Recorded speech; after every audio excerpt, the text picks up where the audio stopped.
Hello guys, current affairs funda में आप सभी का स्वागत है। मैं हूं आपके साथ अभिषेक शर्मा और आज के इस वीडियो सेशन में हम अक्टूबर वीक के सभी इंपॉर्टेंट करंट अफेयर्स एक साथ कवर करने वाले हैं। हमेशा की तरह आप इस वीडियो को अंत तक जरूर देखिएगा, काफ़ी कुछ आज भी आपको जानने के लिए मिलेगा। साथ ही गाइस, इस सेशन को शुरू करने से पहले आप सभी को बताना चाहूँगा, यदि आप हमारी daily current affairs PDF, weekly PDF, monthly PDF और हर महीने के banking and economic awareness PDF चाहते हैं तो करंट अफेयर्स फंडा का 1 ईयर मेंबरशिप प्लान आप ज्वाइन कर सकते हैं, जिसका लिंक आपको वीडियो के डिस्क्रिप्शन में या फिर फर्स्ट कमेंट में मिल जाएगा। आपको बता दें, इस 1 ईयर मेंबरशिप प्लान के तहत जितना भी हमारा पीडीएफ कंटेंट है वो हम आपको 1 साल तक के लिए प्रोवाइड कराते हैं, जिसे आप डाउनलोड कर सकते हैं, प्रिंट आउट भी निकलवा सकते हैं। इसके लिए चाहे तो आप करंट अफेयर्स फंडा ऐप को यूज़ कर सकते हैं या फिर अपने लैपटॉप या सिस्टम की मदद से वेब लॉगिन भी कर सकते हैं। कोई भी आपका एग्जाम हो, बैंकिंग, एसएससी, रेलवे या फिर स्टेट पीसीएस, जहाँ पर भी जनरल अवेयरनेस या करंट अफेयर्स पूछे जाते हैं, सभी एग्जाम्स के लिए हमारा पीडीएफ कंटेंट काफ़ी यूजफुल है। तो कोई भी अगर आपका डाउट है हमारे इस पीडीएफ कोड संबंधित तो कमेंट बॉक्स में अवश्य लिखेगा। चलिए फिर करते हैं शुरुआत इस वीडियो सेशन की। When is the world post day celebrated? विश्व डाक दिवस कब मनाया जाता है? ऑप्शंस आपके सामने हैं और सही आंसर ऑप्शन डी है, अक्टूबर 9। आपको जाना चाहिए वर्ल्ड पोस्ट डे ये हर साल 9 अक्टूबर को मनाया जाता है, क्योंकि 9 अक्टूबर 1874 को जो यूनिवर्सल पोस्टल यूनियन है इसकी स्थापना हुई थी और हर साल 9 अक्टूबर को इस यूनिवर्सल पोस्टल यूनियन की एनिवर्सरी के मौके पर हम ये वर्ल्ड पोस्ट डे मनाते हैं।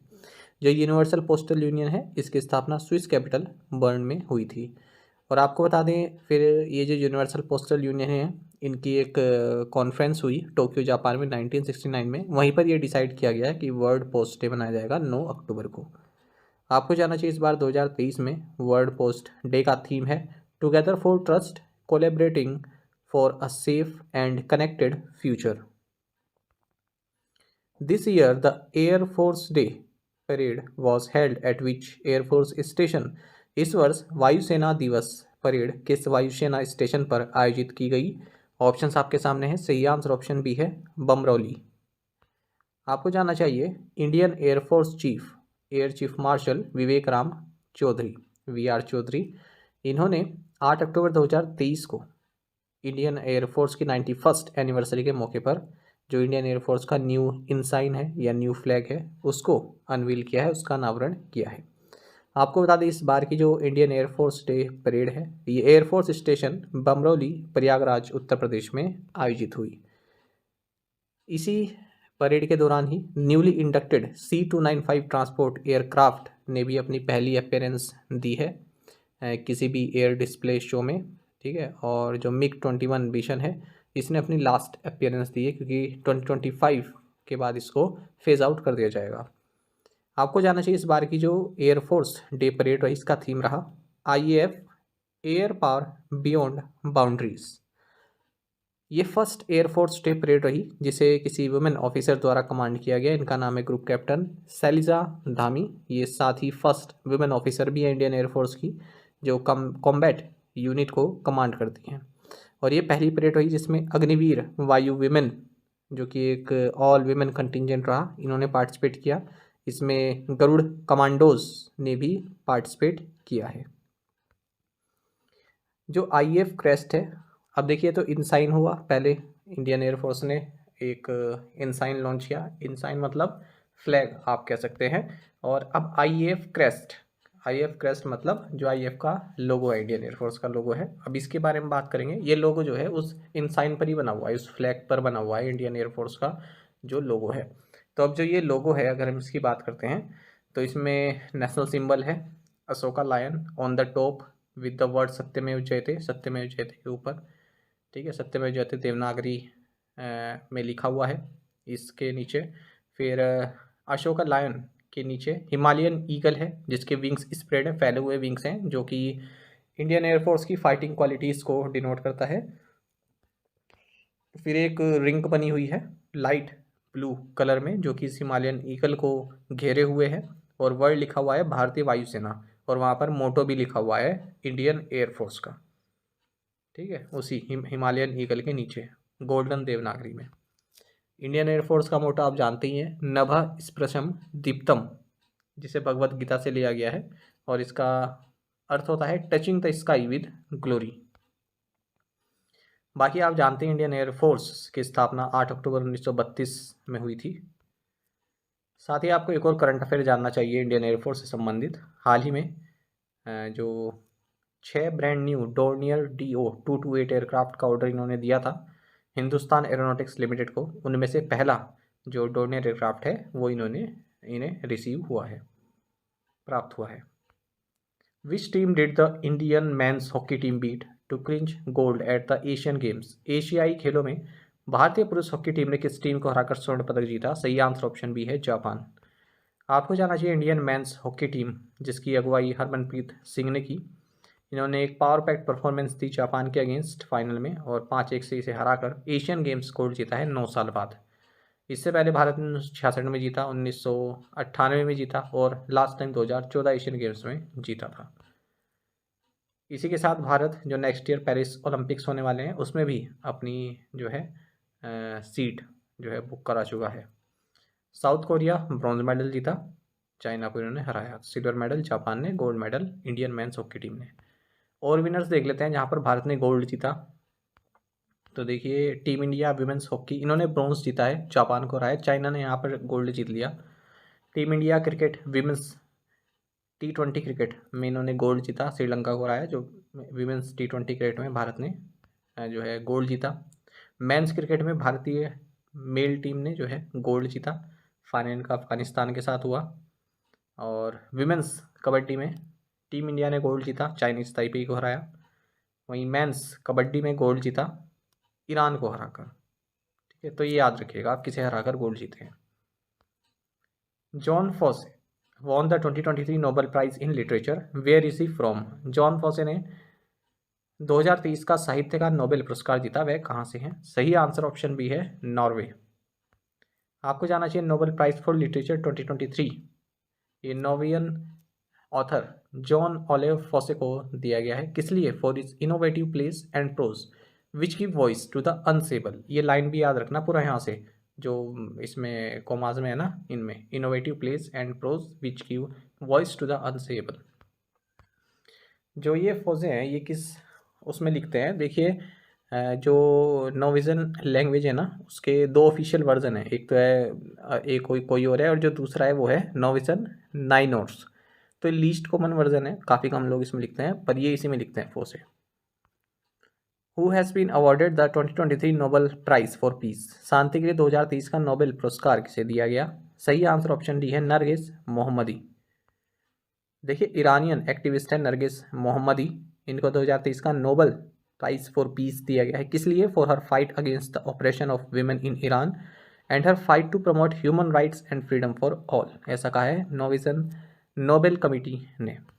इस कमेटी ने जो लास्ट ईयर प्रोटेस्ट हुए ईरान में एक यंग वुमेन मैशा अमीनी की हत्या के बाद, उसके बारे में भी जिक्र किया। उस वक्त ये जो नरगिस मोहम्मदी थी ये जेल में ही है और ये जो प्रोटेस्ट है इसका मोटो रहा जन जिंदगी आज़ादी, यानी कि वुमेन लाइफ फ्रीडम। कहा है इन्होंने कमेटी ने कि ये जो मोटो है वुमेन लाइफ फ्रीडम, ये नरगिस मोहम्मदी का जो डेडिकेशन है, जो वर्क है, उसको एक्सप्रेस करता है। मोहम्मदी फ़िलहाल ईरान की एविन हाउस ऑफ डिटेंशन में है। 16 साल की जेल ये काट रही हैं, 2015 से इसकी शुरुआत हुई। ठीक है, स्टेट के अगेंस्ट प्रोपेगेंडा फैलाने के इन पर इल्ज़ाम लगाया गया है। What is India's rank in the 2023 world talent ranking? 2023 विश्व प्रतिभा रैंकिंग में भारत का स्थान क्या है? सही आंसर ऑप्शन सी है 56। आपको जानना चाहिए आउट ऑफ 64 इकोनॉमीज़ भारत की पोजीशन 2023 वर्ल्ड टैलेंट रैंकिंग में 56 है और 2022 में 52 थी। तो ये जो रिपोर्ट है वर्ल्ड टैलेंट रैंकिंग, इसे international institute for management development IMD द्वारा रिलीज़ किया गया है। कई सारे फैक्टर्स इंक्लूड किए जाते हैं रैंकिंग बनाने में, जैसे quality of life, statutory minimum wage, primary and secondary education. इस रैंकिंग को टॉप किया है स्विट्ज़रलैंड ने, लग्जमबर्ग दूसरे नंबर पर है, आइसलैंड तीसरे पर, बेल्जियम चौथे पर, नीदरलैंड्स पाँचवें पर। सिंगापुर इकलौती एशियन कंट्री है जो टॉप 10 में है, 8वीं रैंक है इसकी। Which state in India is conducting a caste survey and publishing a caste-wise count of its population? Bharat में कौन सा राज्य जाति सर्वेक्षण कर रहा है और अपनी जनसंख्या की जातिवार गणना प्रकाशित कर रहा है? सही आंसर ऑप्शन ए है बिहार। देखिए बिहार गवर्नमेंट ने बिहार कास्ट बेस्ड सर्वे 2022 को पब्लिश किया है, जिसमें बताया गया है कि राज्य की जो 13 करोड़ पॉपुलेशन है उनमें 63% extremely backward classes plus other backward classes हैं। यानी कि जो लार्जेस्ट कास्ट ग्रुप है राज्य में वो यही है। Chief minister Nitish Kumar OBC Kurmi caste से आते हैं, जो कि टोटल पॉपुलेशन का 2.87% है। और इस सर्वे में ये बताया गया है जो एक्सट्रीमली बैकवर्ड क्लासेस हैं ईबीसी, इसमें 112 कास्ट आती है और लार्जेस्ट पॉपुलेशन इनकी राज्य में 36.01% शेयर है। फिर 29 कास्ट और 27.12% शेयर के साथ ओबीसी सेकेंड लार्जेस्ट ग्रुप है इसमें पॉपुलेशन बिहार में। यादव 14.26% शेयर के साथ ओबीसी ग्रुप का डोमिनेंट कास्ट है। शेड्यूल्ड कास्ट 19.65% है और जो जनरल अनरिजर्व पॉपुलेशन है 15.52% है। बाकी बिहार की पॉपुलेशन आप देख सकते हैं लगभग 13 करोड़ से ज़्यादा है और जो जनरल है वो कितना है 15.5% of population. Rajasthan announce the formation of 3 new districts Malpura, Sujangarh and which other. Rajasthan ने 3 नए जिलों मालपुरा, सुजानगढ़ और किस अन्य के गठन की घोषणा की। सही आंसर ऑप्शन डी है कुचामन। देखिए राजस्थान के चीफ मिनिस्टर अशोक गहलोत ने अनाउंस किया है कि हम 3 नए डिस्ट्रिक्ट बना रहे हैं, मालपुरा, सुजानगढ़ और कुचामन। असेंबली इलेक्शन आने वाले हैं, उससे पहले घोषणा की गई है। इसके साथ टोटल नंबर ऑफ डिस्ट्रिक्ट्स राज्य में 53 हो जाएंगे। कांग्रेस गवर्नमेंट ने इसी साल अगस्त में 19 नए डिस्ट्रिक्ट और 3 नए डिवीजन बनाने की घोषणा पहली की थी। Which city has the highest green certified office space in India. Bharat में किस शहर में सबसे अधिक हरित प्रमाणित कार्यालय स्थान है। सही answer option D Bengaluru.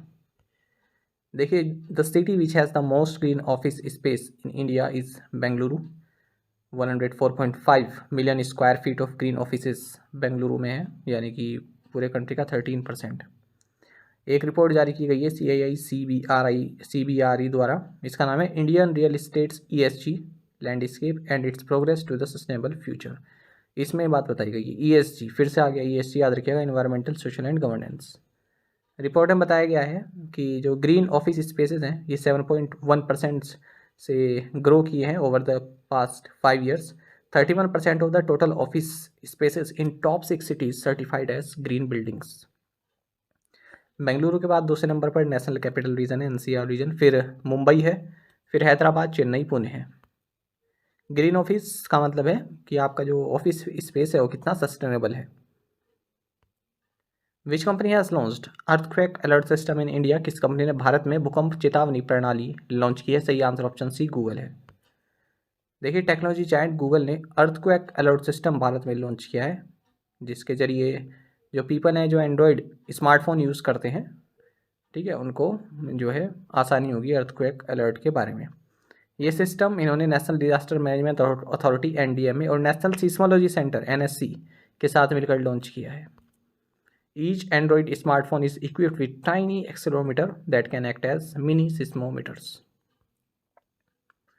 Which city hosted United Nations commission on crime prevention and criminal justice event. किस शहर ने अपराध रोकथाम और आपराधिक न्याय पर संयुक्त राष्ट्र आयोग के कार्यक्रम की मेजबानी की। सही आंसर ऑप्शन बी वियना है। आपको जाना है United Nation commission on crime prevention and criminal justice event हाल ही में वियना ऑस्ट्रिया में हुआ है। Department of justice under ministry of law and justice government of India के जॉइंट सेक्रेटरी नीरज कुमार गयागी ने यहाँ पर इंडिया या साउथ एशियन रीजन को रिप्रेजेंट किया इस समिट में। Which countries former president Giorgio Napolitano died recently. हाल ही में किस देश के पूर्व राष्ट्रपति जॉर्जियो नेपोलिटानो का हाल ही में निधन हो गया। सही आंसर ऑप्शन ए है इटली।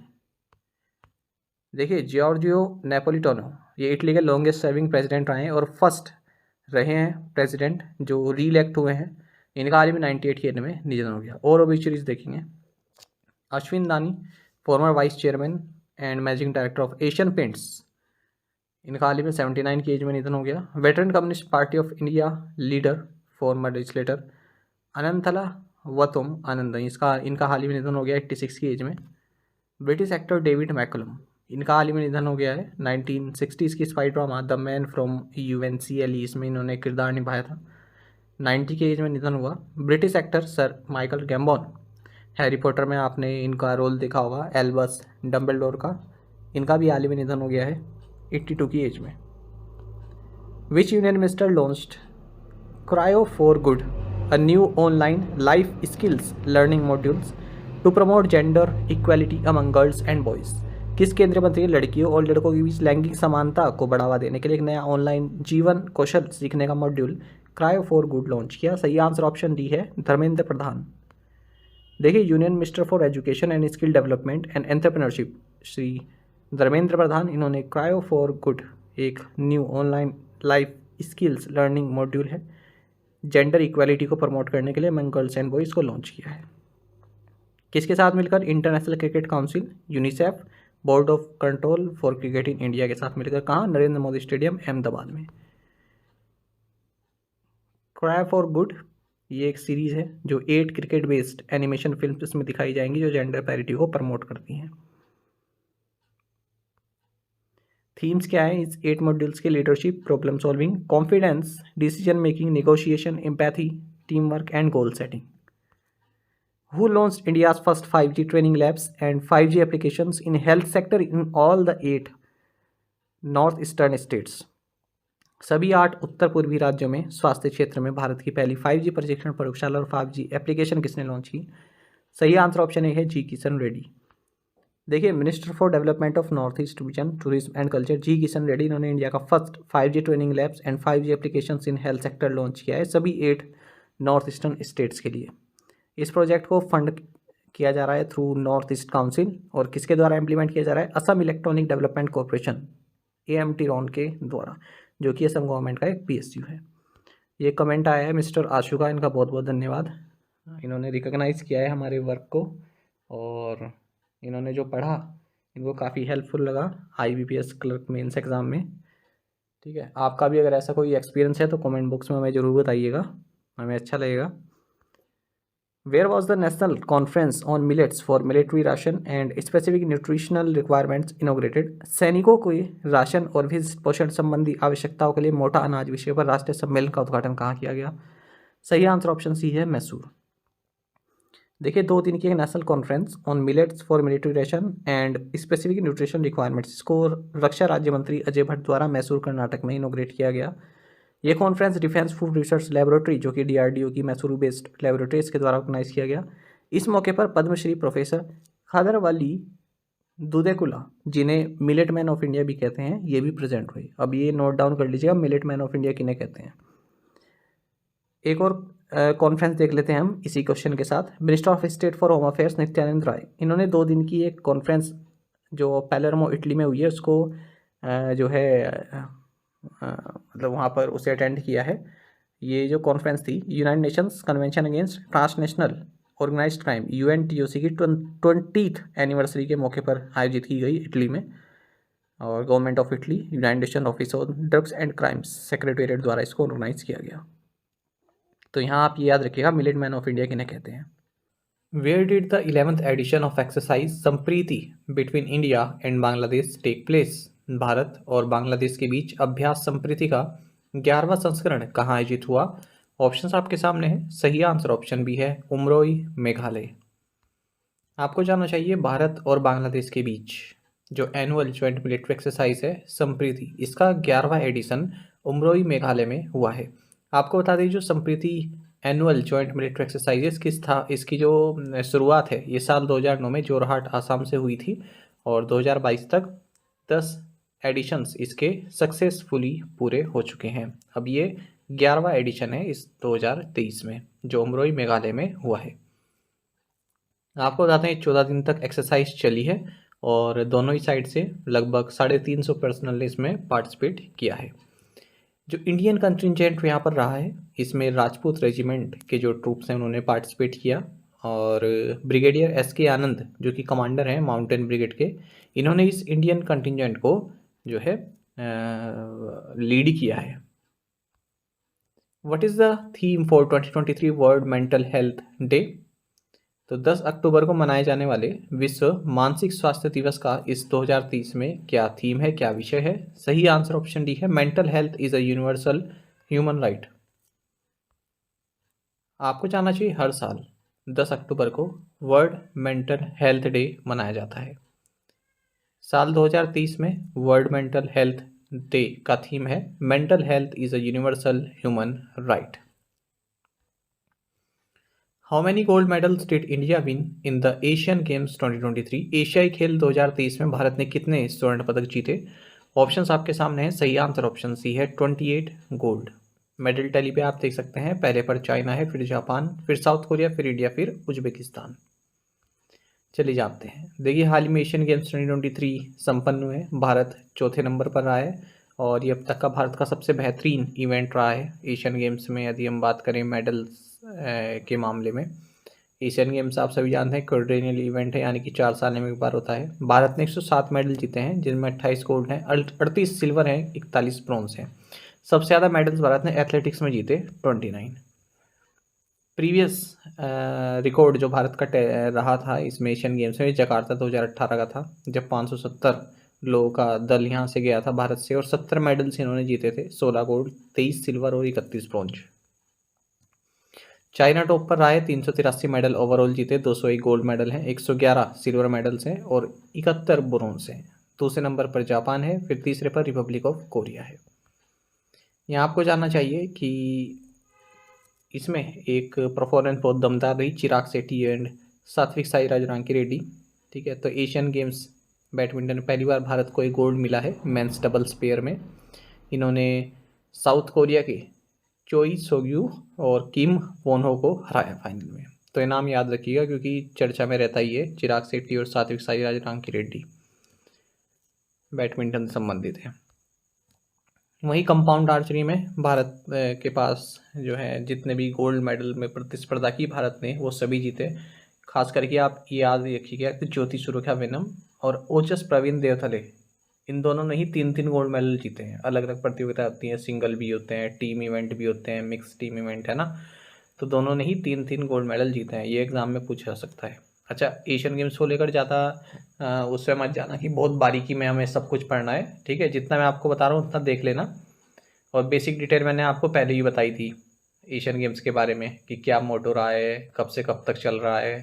ठीक है, तो ज़्यादा उसमें डीप में मत जाना, मैंने आपको इससे पहले ही बताया है। जो जो गोल्ड मेडल जीते हैं उनका नाम याद रखना, और कोई स्पेशल इवेंट हुआ है, कोई स्पेशल रिकॉर्ड बना है, उसको आप देख सकते हैं। Who took over as the 28th director general border roads?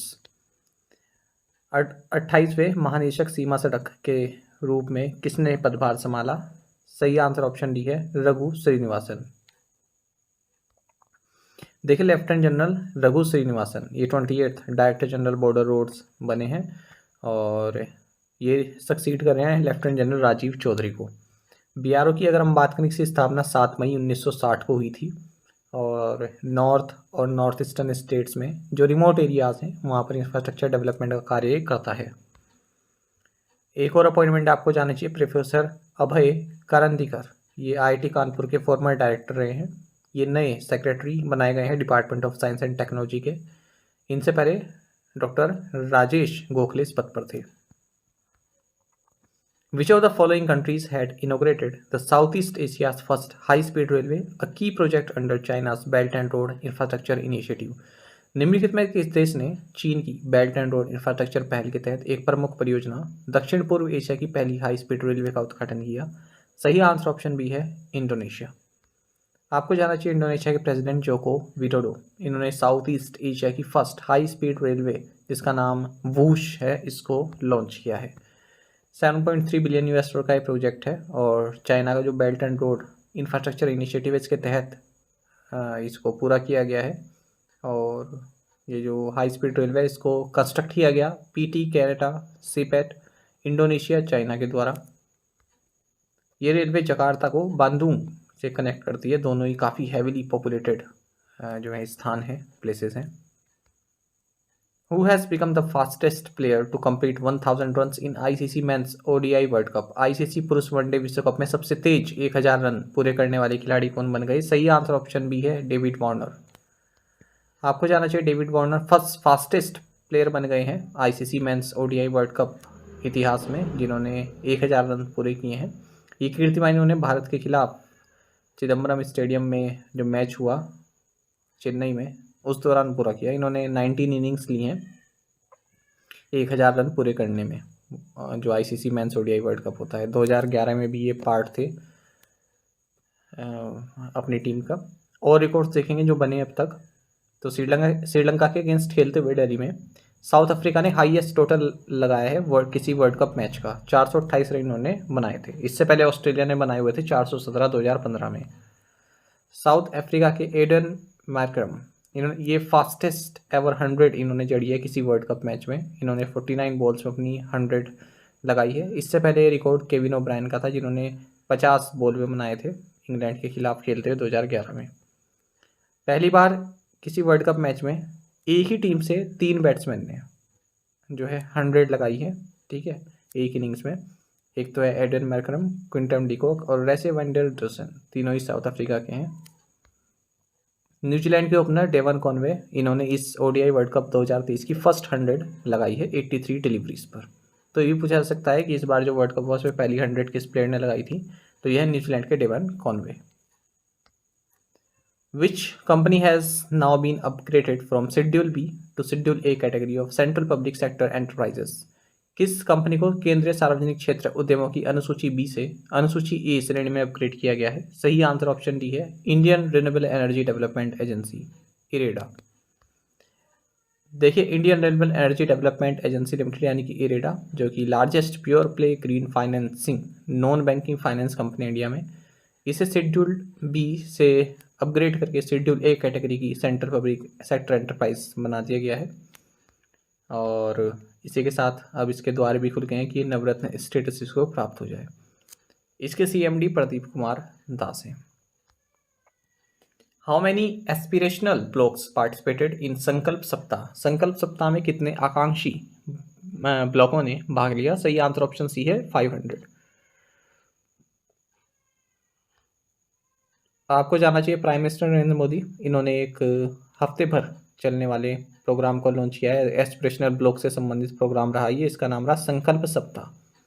Bharat Mandapam new Delhi में इसको इन्होंने लॉन्च किया। साथ ही एस्पिरेशनल ब्लॉक्स प्रोग्राम पोर्टल को भी लॉन्च किया। ये जो संकल्प सप्ताह है ये एस्पिरेशनल ब्लॉक्स प्रोग्राम के इफेक्टिव इम्प्लीमेंटेशन से संबंधित है। और आपको जानना चाहिए जो ये एस्पिरेशनल ब्लॉक्स प्रोग्राम है इसको 7 जनवरी 2023 में लॉन्च किया गया था। इसका मकसद है ब्लॉक लेवल पर जो गवर्नेंस है उसको इम्प्रूव करना, जो सिटीजन्स की लाइफ है उसकी क्वालिटी जो है उसको इन्हेंस करना। और 500 एस्पिरेशनल ब्लॉक्स में इसको इम्प्लीमेंट किया जा रहा है अक्रॉस 329 डिस्ट्रिक्ट्स। जो ये संकल्प सप्ताह है ये 500 एस्पिरेशनल ब्लॉक्स में ऑब्जर्व किया गया और 3 अक्टूबर से 9 अक्टूबर 2023 तक ये मनाया गया है संकल्प सप्ताह। ये आप याद रखेंगे। अलग अलग थीम्स रहे डेली के, जैसे अगर फर्स्ट 6 डेज के थीम देखें तो संपूर्ण स्वास्थ्य, सुपोषित परिवार, स्वच्छता, कृषि, शिक्षा, समृद्धि दिवस, ये सब मनाया गया। और 9 अक्टूबर जो लास्ट डे था इस सप्ताह का, उसका थीम रहा समावेश समारोह। और 2-3 चीज़ें जानेंगे। एक है 1 तारीख 1 घंटा एक साथ इनिशिएटिव, ये भी हाल ही में मनाया गया, ठीक है। 1 अक्टूबर को 10 बजे एक क्लीनलीनेस ड्राइव चलाई गई, श्रमदान चलाया गया, वॉलंटरी लेबर, उसका नाम दिया गया 1 तारीख 1 घंटा एक साथ इनिशिएटिव, ठीक है। ये एक तरह की ट्रिब्यूट थी महात्मा गांधी को, इस दिन श्रमदान किया गया लोगों द्वारा। और ये स्वच्छता पखवाड़ा 2023 का हिस्सा रहा जिसका थीम है गार्बेज फ्री इंडिया। तो ये जो छोटे छोटे इनिशिएटिव होते हैं ये भी आपको जानने चाहिए। Name the initiative started by the Indian Army and the United Service Institution of India to rediscover the profound Indic heritage of statecraft derived from ancient Indian text. प्राचीन भारतीय ग्रंथों से प्राप्त शासन कला की गहन भारतीय विरासत को फिर से खोजने के लिए भारतीय सेना और भारतीय संयुक्त सेवा संस्थान द्वारा शुरू की गई पहल का नाम बताइए। सही आंसर ऑप्शन बी है प्रोजेक्ट उद्भव। देखिए, Shimla based army training command ने एक इनिशिएटिव लिया है जिसका नाम है प्रोजेक्ट उद्भव। क्या मकसद इसका? To rediscover the profound Indian heritage of statecraft and strategic thoughts derived from ancient Indian text of statecraft, warcraft, diplomacy and grand strategy. किसके साथ मिलकर? United Service Institution of India के साथ मिलकर, जो कि एक डिफेंस थिंक टैंक है। इसका मकसद, इसका मतलब समझे आप? मतलब एंशिएंट टेक्स्ट जो है ना हमारे, जो प्राचीन ग्रंथ वगैरह हैं उसमें जो वारफेयर की नीतियाँ बता रखी हैं, डिप्लोमेसी की कुछ नीतियाँ बताई हुई हैं, स्टेट क्राफ्ट की नीतियाँ बताई हुई हैं, तो उनको जो है पढ़ना है ना, उनसे कुछ सीखना, उनको डेसिफर करना, ये है इसका मतलब। India and which other country signed a social security agreement for professionals. Bharat और किस अन्य देश ने पेशेवरों के लिए सामाजिक सुरक्षा समझौते पर हस्ताक्षर किए? सही आंसर ऑप्शन बी अर्जेंटीना है। देखिए, भारत और अर्जेंटीना ने एक एग्रीमेंट साइन किया है to ensure legal rights of professionals in each others domain that will assist in risk free international mobility. तो ये एक सोशल सिक्योरिटी एग्रीमेंट है। इसका मकसद है जो भी growing number of Indian nationals हैं जो कि अर्जेंटीना में कार्य कर रहे हैं, ठीक है, उनको जो राइट्स हैं वो मिले, उनको कोई भी भेदभाव उनके साथ ना हो, और सेम अर्जेंटीना के जो लोग यहाँ पर कार्य कर रहे हैं उनके लिए। अर्जेंटीना की बात करें, कैपिटल बुएनोस एयरेस है और करेंसी अर्जेंटाइन पेसो है। Nine nations, including India, Pakistan, and Afghanistan, signed the Kazan Declaration in Russia at the conclusion of which meeting? Bharat, Pakistan और अफगानिस्तान सहित 9 देशों ने किस बैठक के समापन पर रूस में कजान घोषणा पर हस्ताक्षर किए? सही आंसर ऑप्शन सी है, मॉस्को फॉर्मेट। देखिए, Bharat, Russia, China, Pakistan, Iran, India, Kazakhstan, Kyrgyzstan, Turkmenistan, Uzbekistan, इनके जो स्पेशल रिप्रेजेंटेटिव हैं, सीनियर ऑफिशियल्स हैं, इन्होंने मॉस्को फॉर्मेट की जो 5th मीटिंग है, ये अफगानिस्तान पर कंसल्टेशन से संबंधित है, इसमें पार्टिसिपेट किया है। कहाँ पर? रशियन सिटी ऑफ कजान में। और अफगानिस्तान की ओर से आमिर खान मुत्तकी ने इसमें पार्टिसिपेट किया है। तो इस मीटिंग के दौरान यही सब देशों ने कहा अफगानिस्तान को कि तमीज़ से रहिए और महिलाओं पर अत्याचार वगैरह मना करें।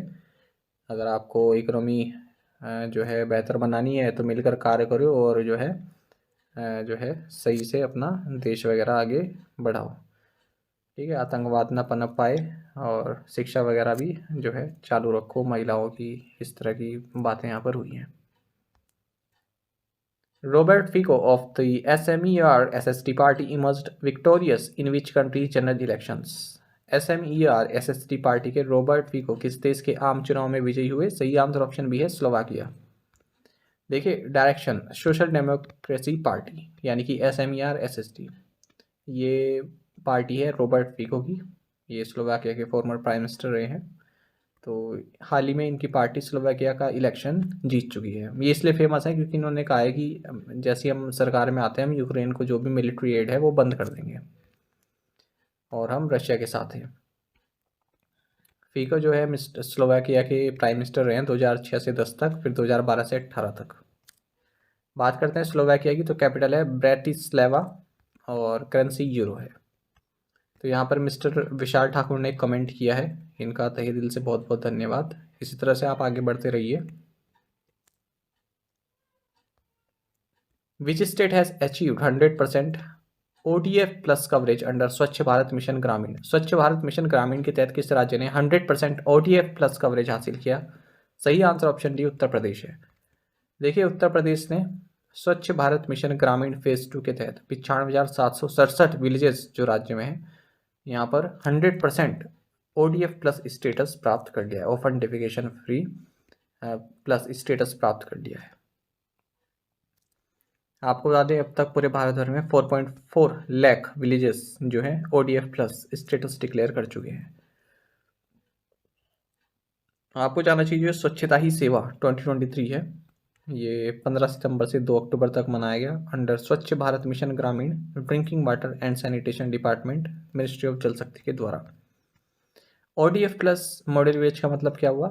ऐसा विलेज जिसने अपना ODF स्टेटस तो सस्टेन करके ही रखा है और जिसने अपने यहाँ सॉलिड वेस्ट मैनेजमेंट और लिक्विड वेस्ट मैनेजमेंट के अरेंजमेंट भी किए हुए हैं। समक्का सरक्का central tribal university will be set up in which state? Sammakka सरक्का केंद्रीय जनजातीय विश्वविद्यालय किस राज्य में स्थापित किया जाएगा? सही आंसर ऑप्शन बी, तेलंगाना है। आपको जानना चाहिए कि यूनियन कैबिनेट ने अपना अप्रूवल दे दिया है कि हम पार्लियामेंट में एक बिल इंट्रोड्यूस करेंगे जिसका नाम होगा सेंट्रल यूनिवर्सिटीज अमेंडमेंट बिल 2023। ये सेंट्रल यूनिवर्सिटीज एक्ट 2009 को अमेंड करेगा और इसके तहत तेलंगाना के मुलुगु डिस्ट्रिक्ट में समक्का सरक्का सेंट्रल ट्राइबल यूनिवर्सिटी बनाई जाएगी, जैसा कि आंध्र प्रदेश रीऑर्गेनाइजेशन एक्ट 2014 के 13 शेड्यूल में प्रोवाइड किया गया है। तो इसके लिए सेंट्रल गवर्नमेंट ने 889.07 करोड़ रुपए का प्रोविज़न भी रखा है इतने फंड का। और ये यूनिवर्सिटी किसके नाम पर रखी जा रही है? ट्राइबल गोडेस समक्का एंड सरक्का।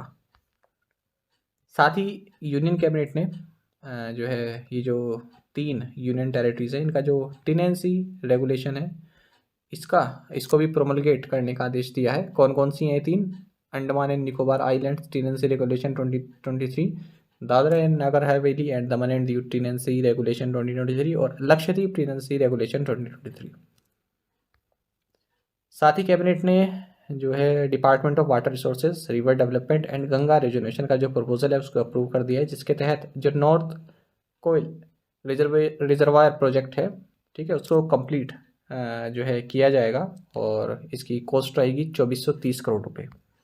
अगर हम इस नॉर्थ कोयल रिजर्वायर की बात करें तो ये पलामू और गढ़वा डिस्ट्रिक्ट जो झारखंड में यहाँ पर स्थित है, नॉर्थ कोयल रिवर पर ये सिचुएटेड है जो कि सोन रिवर की ट्रिब्यूटरी है।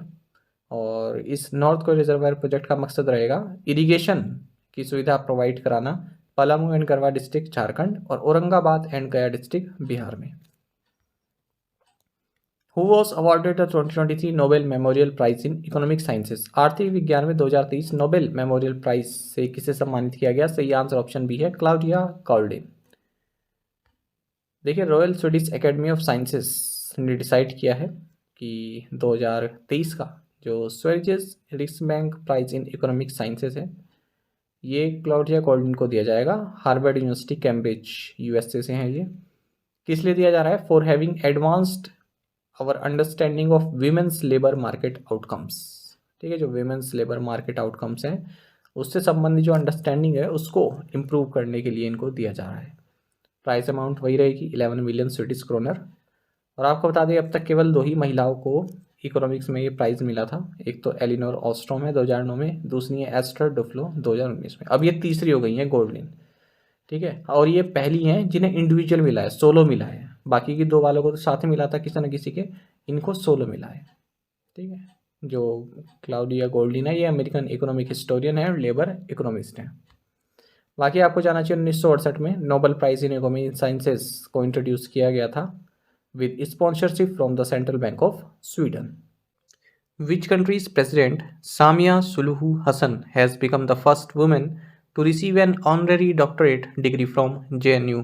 किस देश की राष्ट्रपति सामिया सुलूहू हसन JNU से डॉक्टरेट की मानद उपाधि प्राप्त करने वाली पहली महिला बन गई हैं? ऑप्शंस आपके सामने है, सही आंसर ऑप्शन सी है, तंजानिया। आपको जानना चाहिए Tanzanian president Samia Suluhu Hassan ये हाल ही में भारत के दौरे पर हैं और इन्हें जवाहरलाल नेहरू यूनिवर्सिटी द्वारा ऑनररी डॉक्टरेट की उपाधि दी गई है। इसी के साथ ये फर्स्ट वुमेन बन गई हैं जिन्हें ये ऑनर दिया गया है। आपको बता दें सामिया सुलूहू हसन को ये जो ऑनररी डिग्री है ये इंडिया तंजानिया रिलेशंस को स्ट्रॉन्गर बनाने के लिए इन्हें दी गई है। आपको जानना चाहिए जो ये तंजानियन प्रेसिडेंट हैं इन्होंने Indian technical and economic cooperation programme के तहत ट्रेनिंग भी ली हुई है national institute of rural development and Panchayati Raj जो कि हैदराबाद में है इस स्थान पर। आपको बता दें जो ये ITEC है यानी कि Indian technical and economic cooperation ये कैपेसिटी बिल्डिंग प्रोग्राम है जिसे मिनिस्ट्री ऑफ एक्सटर्नल अफेयर्स द्वारा ऑफर किया जाता है। इसके तहत जो ऑफिशियल्स हैं जो सिविलियंस हैं वो डिफेंस सेक्टर में जो है ट्रेनिंग प्राप्त करते हैं। तंजानिया की बात करते हैं, कैपिटल डोडोमा है, करेंसी है Tanzanian shilling. Which state will host the 37th national games from 26 October to 9 November? कौन सा राज्य 26 अक्टूबर से 9 नवंबर तक 37वें राष्ट्रीय खेलों की मेजबानी करेगा? ऑप्शंस आपके सामने हैं, सही आंसर ऑप्शन ए है, गोवा। आपको जानना चाहिए गोवा के chief minister doctor Pramod Sawant इन्होंने कहा है कि गोवा 26 अक्टूबर से 9 नवंबर के बीच में 37th edition of national games को होस्ट करने वाला है और इस बार 43 स्पोर्टिंग डिसिप्लिन्स जो हैं इसमें जो है फीचर करने वाले हैं। अगर हम प्रीवियस एडिशन की बात करें जो गुजरात में हुआ वहाँ पर 36 डिसिप्लिन्स में आयोजन किया गया था, वहीं केरल में जो 2015 का एडिशन हुआ था वहाँ पर 33 डिसिप्लिन्स में आयोजित किए गए थे गेम्स और अब की बार 43 डिसिप्लिन्स में किए जा रहे हैं। इसका मतलब ये लार्जेस्ट एवर नेशनल गेम्स होने वाले हैं।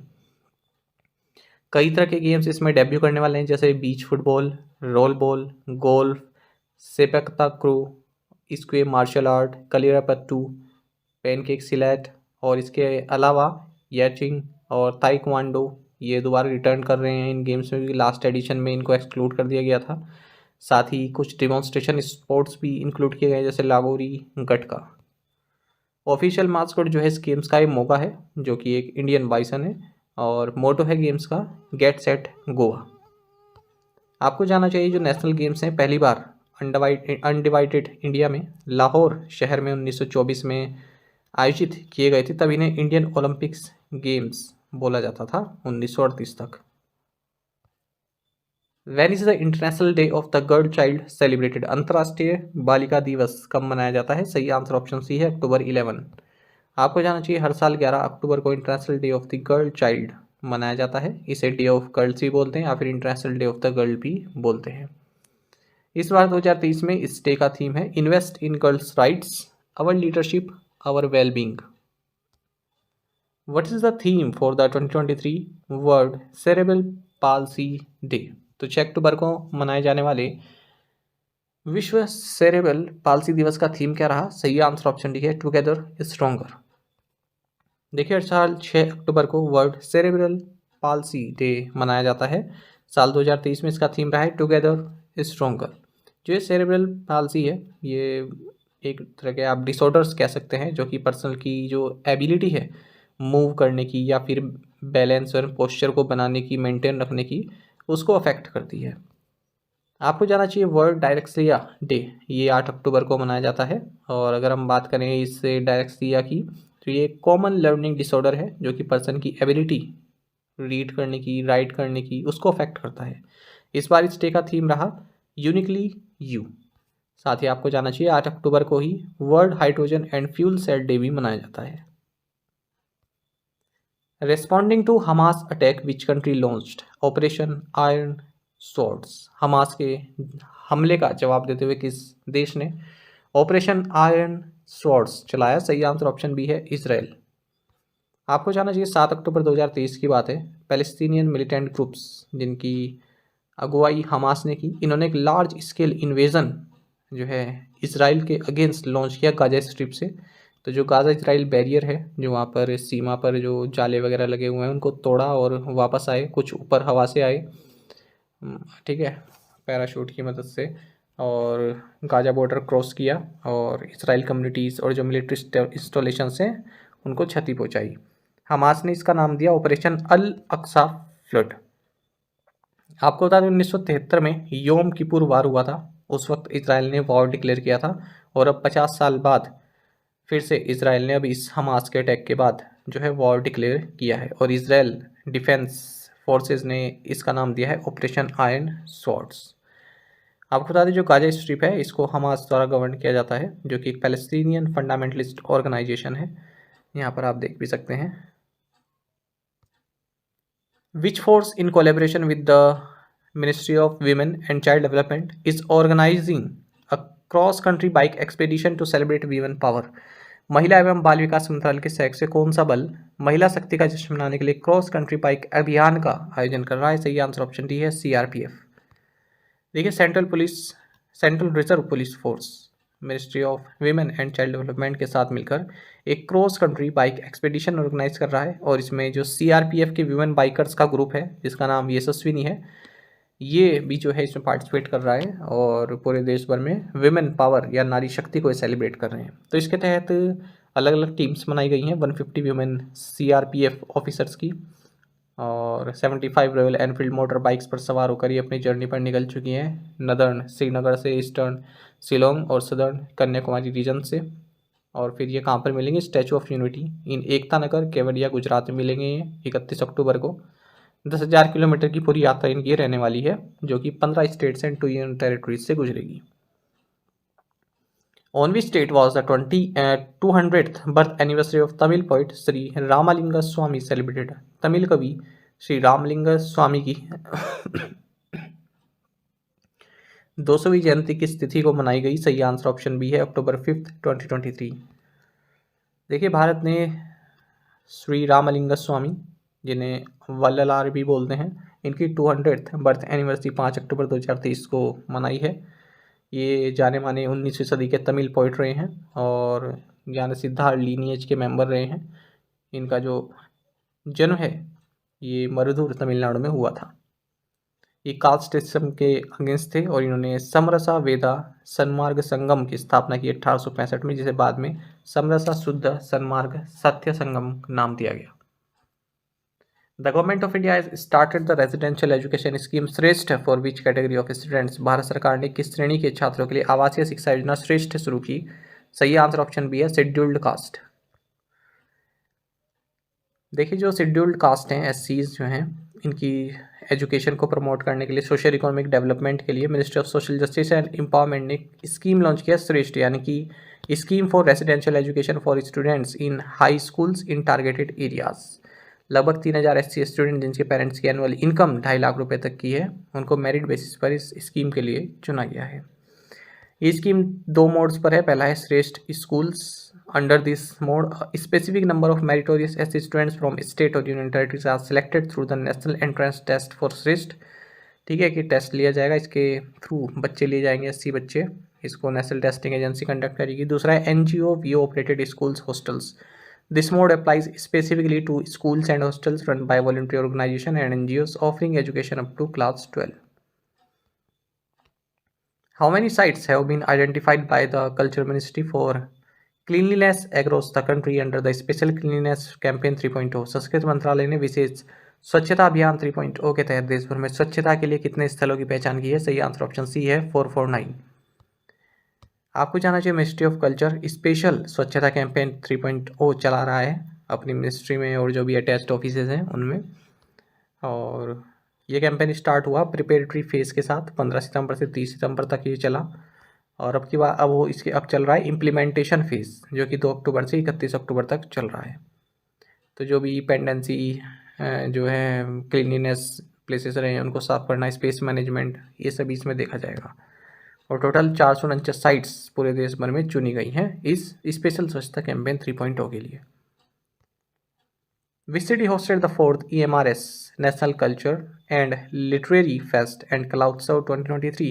चौथे EMRS राष्ट्रीय सांस्कृतिक एवं साहित्यिक उत्सव और कला उत्सव 2023 की मेजबानी किस शहर ने की? सही आंसर ऑप्शन सी है, देहरादून। आपको जाना चाहिए union minister for tribal affairs Arjun Munda, इन्होंने 4th EMRS national culture and literary fest and Kala Utsav 2023 को इनोग्रेट किया है देहरादून में, और उत्तराखंड के चीफ मिनिस्टर पुष्कर सिंह धामी भी इस मौके पर मौजूद रहे। ये इवेंट ऑर्गेनाइज किया गया national education society for tribal students द्वारा under union ministry of tribal affairs and host किया गया एकलव्य विद्यालय संगठन समिति उत्तराखंड के द्वारा। आपको बता दीजिए नेस्ट है ना, national education society for tribal students, इसको एकलव्य मॉडल रेजिडेंशियल स्कूल्स ये चला रही है। ये नेस्ट जो है ये इस एकलव्य मॉडल रेजिडेंशियल स्कूल्स यानी कि EMRS को चला रही है शेड्यूल्ड ट्राइब्स के लिए। अब ये याद रखिएगा, पहले हमने देखी श्रेष्ठ स्कीम वो SCs के लिए है, ये ST के लिए होते हैं जो एकलव्य मॉडल रेजिडेंशियल स्कूल्स होते हैं। ठीक है, तो 2018-19 में मिनिस्ट्री ऑफ ट्राइबल अफेयर्स द्वारा इसको जो है फिर से रिवैम्प किया गया था इस स्कीम को, क्वालिटी एजुकेशन ताकि दिए जा सकें जो रिमोट ट्राइबल एरियाज़ में लोग रहते हैं। अच्छा, जब बात उत्तराखंड की हो रही है तो 2 और करंट अफेयर उत्तराखंड से संबंधित यहीं देख लेते हैं। Union home minister and minister of cooperation Amit Shah ने 49th all India police science Congress को देहरादून उत्तराखंड में एड्रेस किया।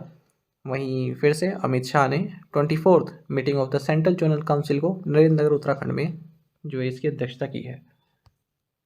The 11th meeting of the UAE India high level joint task force on investments was held in which city? निवेश पर संयुक्त अरब अमीरात भारत उच्च स्तरीय संयुक्त कार्यबल की 11वीं बैठक किस शहर में आयोजित की गई? सही आंसर ऑप्शन डी है, अबू धाबी। देखिए UAE India high level joint task force on investment की 11th मीटिंग अबू धाबी में हुई। इसकी अध्यक्षता शेख हामिद बिन जायद अल नहयान ने की और पीयूष गोयल ने की, जो कि minister of commerce and industry हैं, consumer affairs, food and public distribution, textiles हैं, गवर्नमेंट ऑफ इंडिया में। आपको बता दें जो टास्क फोर्सेस की स्थापना साल 2013 में हुई थी to promote trade, investment, economic ties between India and UAE। UAE और इंडिया जो है कोलेबरेट भी कर रहे हैं, जिसमें इंडस्ट्री एंड एडवांस टेक्नोलॉजी में, including supply chain resilience, clean energy technology, health care, space, industry 4.0 and industrial standards.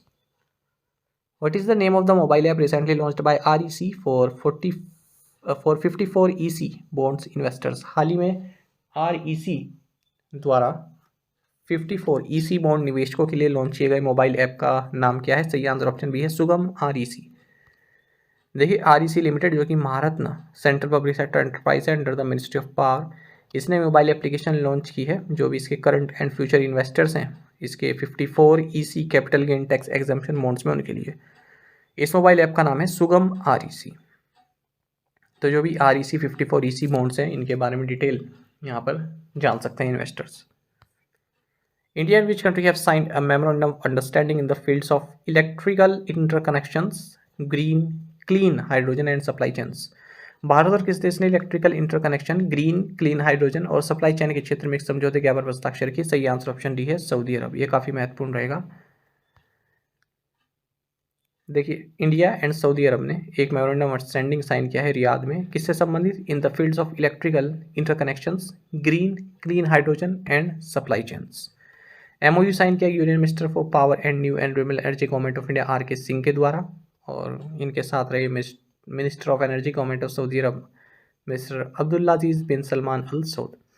ये कहाँ पर किया गया साइन? जो मीना क्लाइमेट वीक रियाद में हुआ, यहाँ पर Middle East and North Africa इसकी फुल फॉर्म होती है मीना की।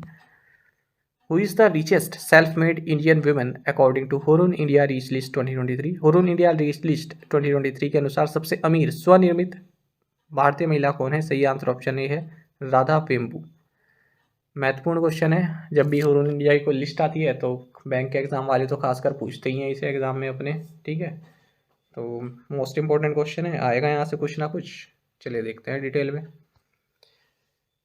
देखिए 360 one wealth Hurun India rich list 2023 जारी की गई है। इसमें रिलायंस इंडस्ट्रीज के चेयरमैन मुकेश अंबानी ने अडानी ग्रुप के गौतम अडानी को पीछे छोड़ दिया और रिचेस्ट इंडियन बन गए हैं इस रैंकिंग में।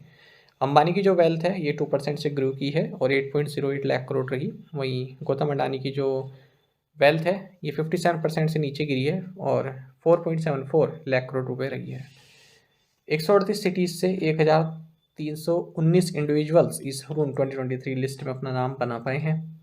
सीरम इंस्टीट्यूट ऑफ इंडिया के MD and chairman Cyrus Poonawalla तीसरे नंबर पर हैं अगर हम वेल्थिस्ट इंडियन की बात करें, और SCL टेक्नोलॉजीज़ के फाउंडर हैं चेयरमैन शिवनादर, ये 4th रिचेस्ट इंडियन है।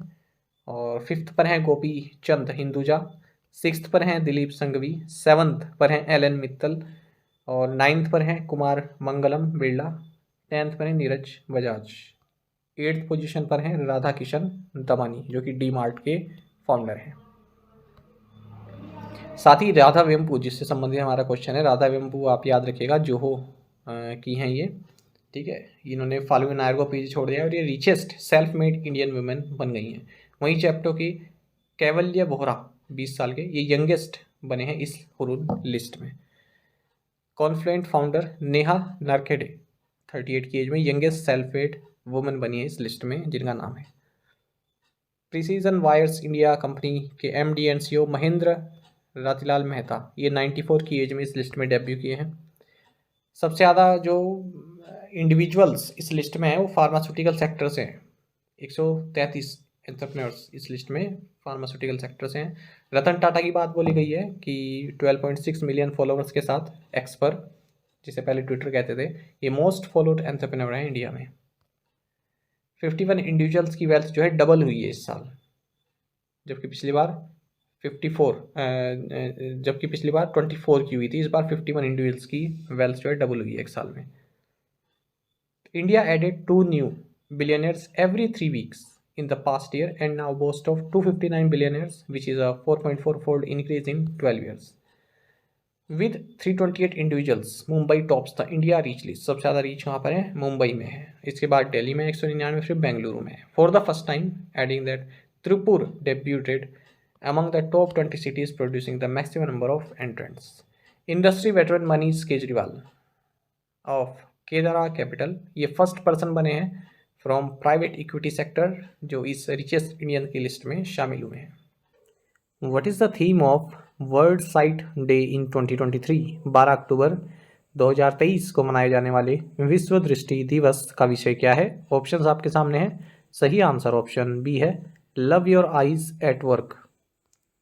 आपको जानना चाहिए कि वर्ल्ड साइट डे ये हर साल अक्टूबर महीने के सेकेंड थर्सडे को मनाया जाता है। ये एक ग्लोबल इवेंट है जिसका मकसद होता है ब्लाइंडनेस और विजन इम्पेयरमेंट की ओर जो है अटेंशन ड्रॉ करना। इस बार 2023 में ये 12 अक्टूबर को जो है आयोजित किया जा रहा है। आपको जानना चाहिए इस बार 2023 में वर्ल्ड साइट डे का थीम है love your eyes at work. Which country won the South Asian football federation SAFF under 19 championship? किस देश ने दक्षिण एशियाई फुटबॉल महासंघ अंडर 19 चैंपियनशिप जीती? Right answer is option A, India. आपको जानना चाहिए भारत ने South Asian football federation SAFF under 19 championship जीत ली है। इन्होंने फाइनल में पाकिस्तान को 3-0 से हराया है। ये फाइनल दशरथ रंगशाला स्टेडियम जो कि काठमांडू नेपाल में है, इस स्थान पर खेला गया। इस विक्ट्री के साथ भारत ने अपना टाइटल भी डिफेंड किया है, क्योंकि पिछली बार भारत ने ये टाइटल जीता था। आपको जानना चाहिए जो 2023 SAFF अंडर 19 चैंपियनशिप है, ये 5th एडिशन रहा है इस चैंपियनशिप का, और इसको साउथ एशियन फुटबॉल फेडरेशन द्वारा ऑर्गेनाइज कराया जाता है। इस बार ये काठमांडू नेपाल में हुआ। Who among the following has won the शक्ति भट्ट लिटरेरी प्राइज? निम्नलिखित में से किसने शक्ति भट्ट साहित्यिक पुरस्कार जीता है? सही आंसर ऑप्शन ए है CS लक्ष्मी। आपको जानना चाहिए राइटर CS लक्ष्मी, जिन्हें अंबाई के नाम से भी जानते हैं, इन्होंने शक्ति भट्ट लिटरेरी प्राइज जीता है for her decades of fiction and non fiction on women's rights and activism. Women rights and activism पर इनके जो fiction and non fiction work हैं उनके लिए प्राइज इन्हें दिया गया है। साथ ही आपको जानना चाहिए 2023 का Tata literature life time achievement award भी इन्हें ही प्राप्त हुआ है, CS लक्ष्मी। तो 2 अवार्ड, एक नाम, CS लक्ष्मी। शक्ति भट्ट प्राइज के बारे में आपको जानना चाहिए, one of India's oldest literary awards हैं, जो कि पब्लिशर शक्ति भट्ट की मेमोरी में दिया जाता है। Who has been conferred with the Global Indian Award by the Canada India Foundation? Canada India foundation द्वारा ग्लोबल इंडियन अवार्ड से किसे सम्मानित किया गया है? सही आंसर ऑप्शन ए है सुधा मूर्ति। आपको जानना चाहिए सुधा मूर्ति जाने मानी ऑथर हैं, फिलेंथ्रोपिस्ट हैं, और इन्फोसिस के को फाउंडर NR नारायण मूर्ति की वाइफ हैं। इन्हें कनाडा इंडिया फाउंडेशन द्वारा ग्लोबल इंडियन अवार्ड दिया गया है। जो ग्लोबल इंडियन अवार्ड है इसमें $50,000 की प्राइज मनी दी जाती है। When is national wild life week celebrated in India? Bharat में राष्ट्रीय वन्य जीव सप्ताह कब मनाया जाता है? सही आंसर ऑप्शन ए है 2 से 8 अक्टूबर के बीच में। देखिए 69वां 69वां नेशनल वाइल्ड लाइफ वीक 2023 में 2 से 8 अक्टूबर 2023 मतलब 2 से 8 अक्टूबर के बीच में मनाया गया। पहली बार ये जो वाइल्ड लाइफ वीक है ये 1957 में मनाया गया था। इस बार का थीम है partnerships for wild life conservation. It reflects the collaborative effort required to protect and preserve the nation's rich biodiversity. The Union Cabinet has approved establishment of which autonomous body for youth development? केंद्रीय मंत्रिमंडल ने युवा विकास के लिए किस स्वायत्त निकाय की स्थापना को मंजूरी दी? सही आंसर ऑप्शन सी है मेरा युवा भारत। देखिए यूनियन कैबिनेट जिसके अध्यक्षता प्राइम मिनिस्टर नरेंद्र मोदी ने की, इन्होंने एक ऑटोनोमस बॉडी इस्टेब्लिश करने को अप्रूव कर दिया है। इस ऑटोनोमस बॉडी का नाम होगा मेरा युवा भारत, माई भारत। इसका प्राइम ऑब्जेक्टिव है जो ये मेरा युवा भारत जो ऑटोनोमस बॉडी है, ये पूरी तरह से यूथ डेवलपमेंट के लिए गवर्नमेंट प्लेटफॉर्म जो है बनेगा। तो मेरा युवा भारत या माई भारत, ये जो यूथ हैं 15 से 29 साल की एज ग्रुप के, देखिए जो नेशनल यूथ पॉलिसी है ना, उसमें अगर यूथ की डेफिनेशन देखें तो 15 से 29 साल के बीच के जो भी पर्सन है वो यूथ कहलाते हैं। ये भी एग्जाम में पूछा जाता है कि नेशनल यूथ पॉलिसी के अनुसार यूथ कौन है।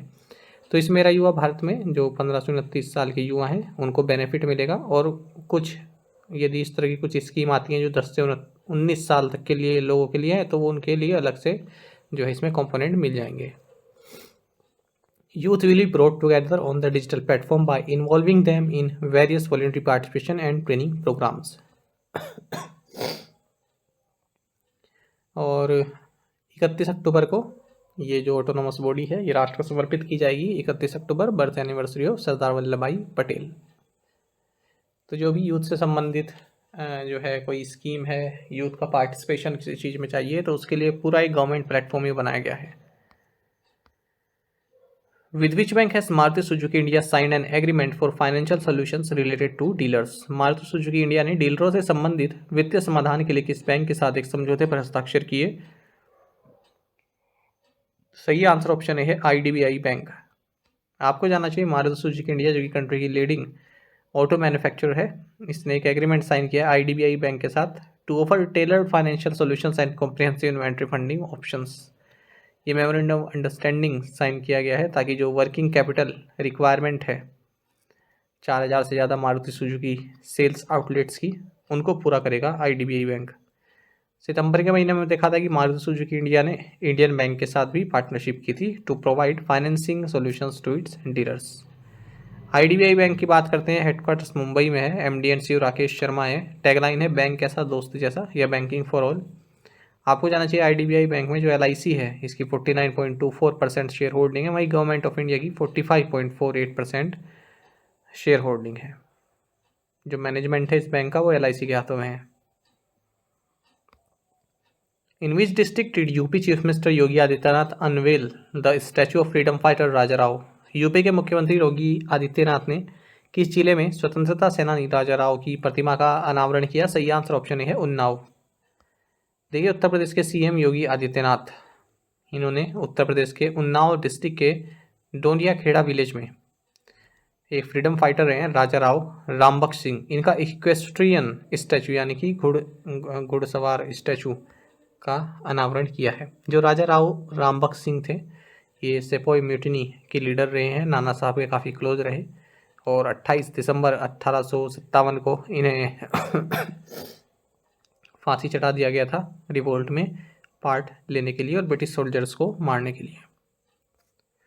विच Indian men's doubles pair has secured the first position in the BWF rankings. किस भारतीय पुरुष युगल जोड़ी ने BWF रैंकिंग में पहला स्थान हासिल किया? सही आंसर ऑप्शन है सात्विक साईराज रांकीरेड्डी एंड चिराग शेट्टी। देखिए भारत के स्टार पेयर सात्विक साईराज रांकीरेड्डी और चिराग शेट्टी ये फर्स्ट इंडियन डबल्स पेयर बन गए हैं जिन्होंने वर्ल्ड नंबर 1 रैंकिंग प्राप्त की है लेटेस्ट BWF वर्ल्ड रैंकिंग्स में। आप सभी जानते हैं हाल ही में संपन्न एशियन गेम्स में इन्होंने गोल्ड मेडल जीता। बात बैडमिंटन की हो रही है। इसी के साथ ये उन लिस्ट में भी शामिल हो गए हैं जैसे प्रकाश पादुकोण, साइना नेहवाल, किदाम्बी श्रीकांत जो वर्ल्ड नंबर 1 रह चुके हैं। Who inaugurated the second edition of the National Cyber Security Exercise Bharat NCX 2023। राष्ट्रीय साइबर सुरक्षा अभ्यास भारत NCX 2023 के दूसरे संस्करण का उद्घाटन किसने किया? सही आंसर ऑप्शन डी है अजय कुमार सूद।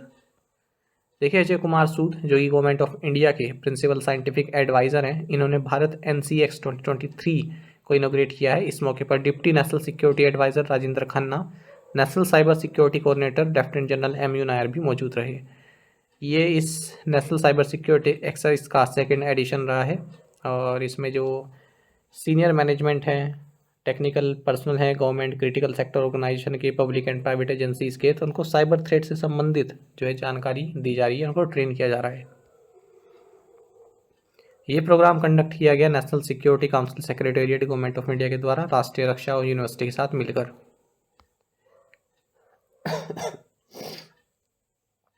India and which country have agreed on 5-year road map for defence cooperation. Bharat और किस देश ने रक्षा सहयोग के लिए 5 वर्षीय रोड मैप पर सहमति व्यक्त की है? सही आंसर ऑप्शन सी है तंजानिया। आपको जाना चाहिए भारत और तंजानिया ने multiple MOUs memorandum understanding sign किए हैं अलग अलग सेक्टर्स में सहयोग के लिए, डिजिटल ट्रांसफॉर्मेशन हो, मैरीटाइम सेक्टर हो, स्पोर्ट्स हो, ठीक है। और इंडिया और तंजानिया ने 5 साल का एक रोड मैप भी तैयार किया है डिफेंस कोऑपरेशन के लिए। इंडियन नेवी और तंजानियन शिपिंग एजेंसीज कोऑपरेशन, इन्होंने टेक्निकल एग्रीमेंट साइन किया है on sharing wide shipping information. दोनों ही देशों ने कल्चर एक्सचेंज प्रोग्राम भी साइन किया है 2023 से 27 तक के लिए। स्पोर्ट्स अथॉरिटी ऑफ इंडिया और national sports council of Tanzania ने भी MOU साइन किए हैं।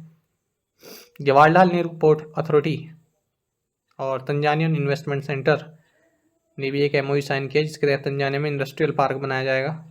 कोचिन शिपयार्ड लिमिटेड और मैरीन सर्विसेज कोऑपरेटिव लिमिटेड, इन्होंने एक MOU साइन किया है मैरीटाइम इंडस्ट्री से संबंधित। Third India EU maritime security dialogue was held in which city. तीसरा भारतीय यूरोपीय संघ समुद्री सुरक्षा वार्ता किस शहर में आयोजित किया गया? सही आंसर ऑप्शन सी है ब्रुसेल्स। देखिए third India EU maritime security dialogue ये ब्रसेल्स बेल्जियम में आयोजित किया गया। इंडियन डेलीगेशन को लीड किया गया यहाँ पर मोहनपुई साइवाई जो कि जॉइंट सेक्रेटरी हैं for डिसआर्मामेंट and international security affairs ministry of external affairs में। वहीं 7वां इंडिया EU साइबर डायलॉग भी ब्रसेल्स बेल्जियम में आयोजित किया गया। तो महत्वपूर्ण है दोनों ही। पहला है क्या, तीसरा India EU maritime security dialogue, और दूसरा क्या है, 7वां India EU cyber dialogue. Who inaugurated the International Research Conference on From Research to Impact Towards Just and Resilient Agri-Food System? किसने दिल्ली में अनुसंधान से प्रभाव तक न्याय संगत और लचीली कृषि खाद्य प्रणालियों की ओर विषय पर अंतर्राष्ट्रीय अनुसंधान सम्मेलन का उद्घाटन किया? सही आंसर ऑप्शन बी है द्रौपदी मुर्मू।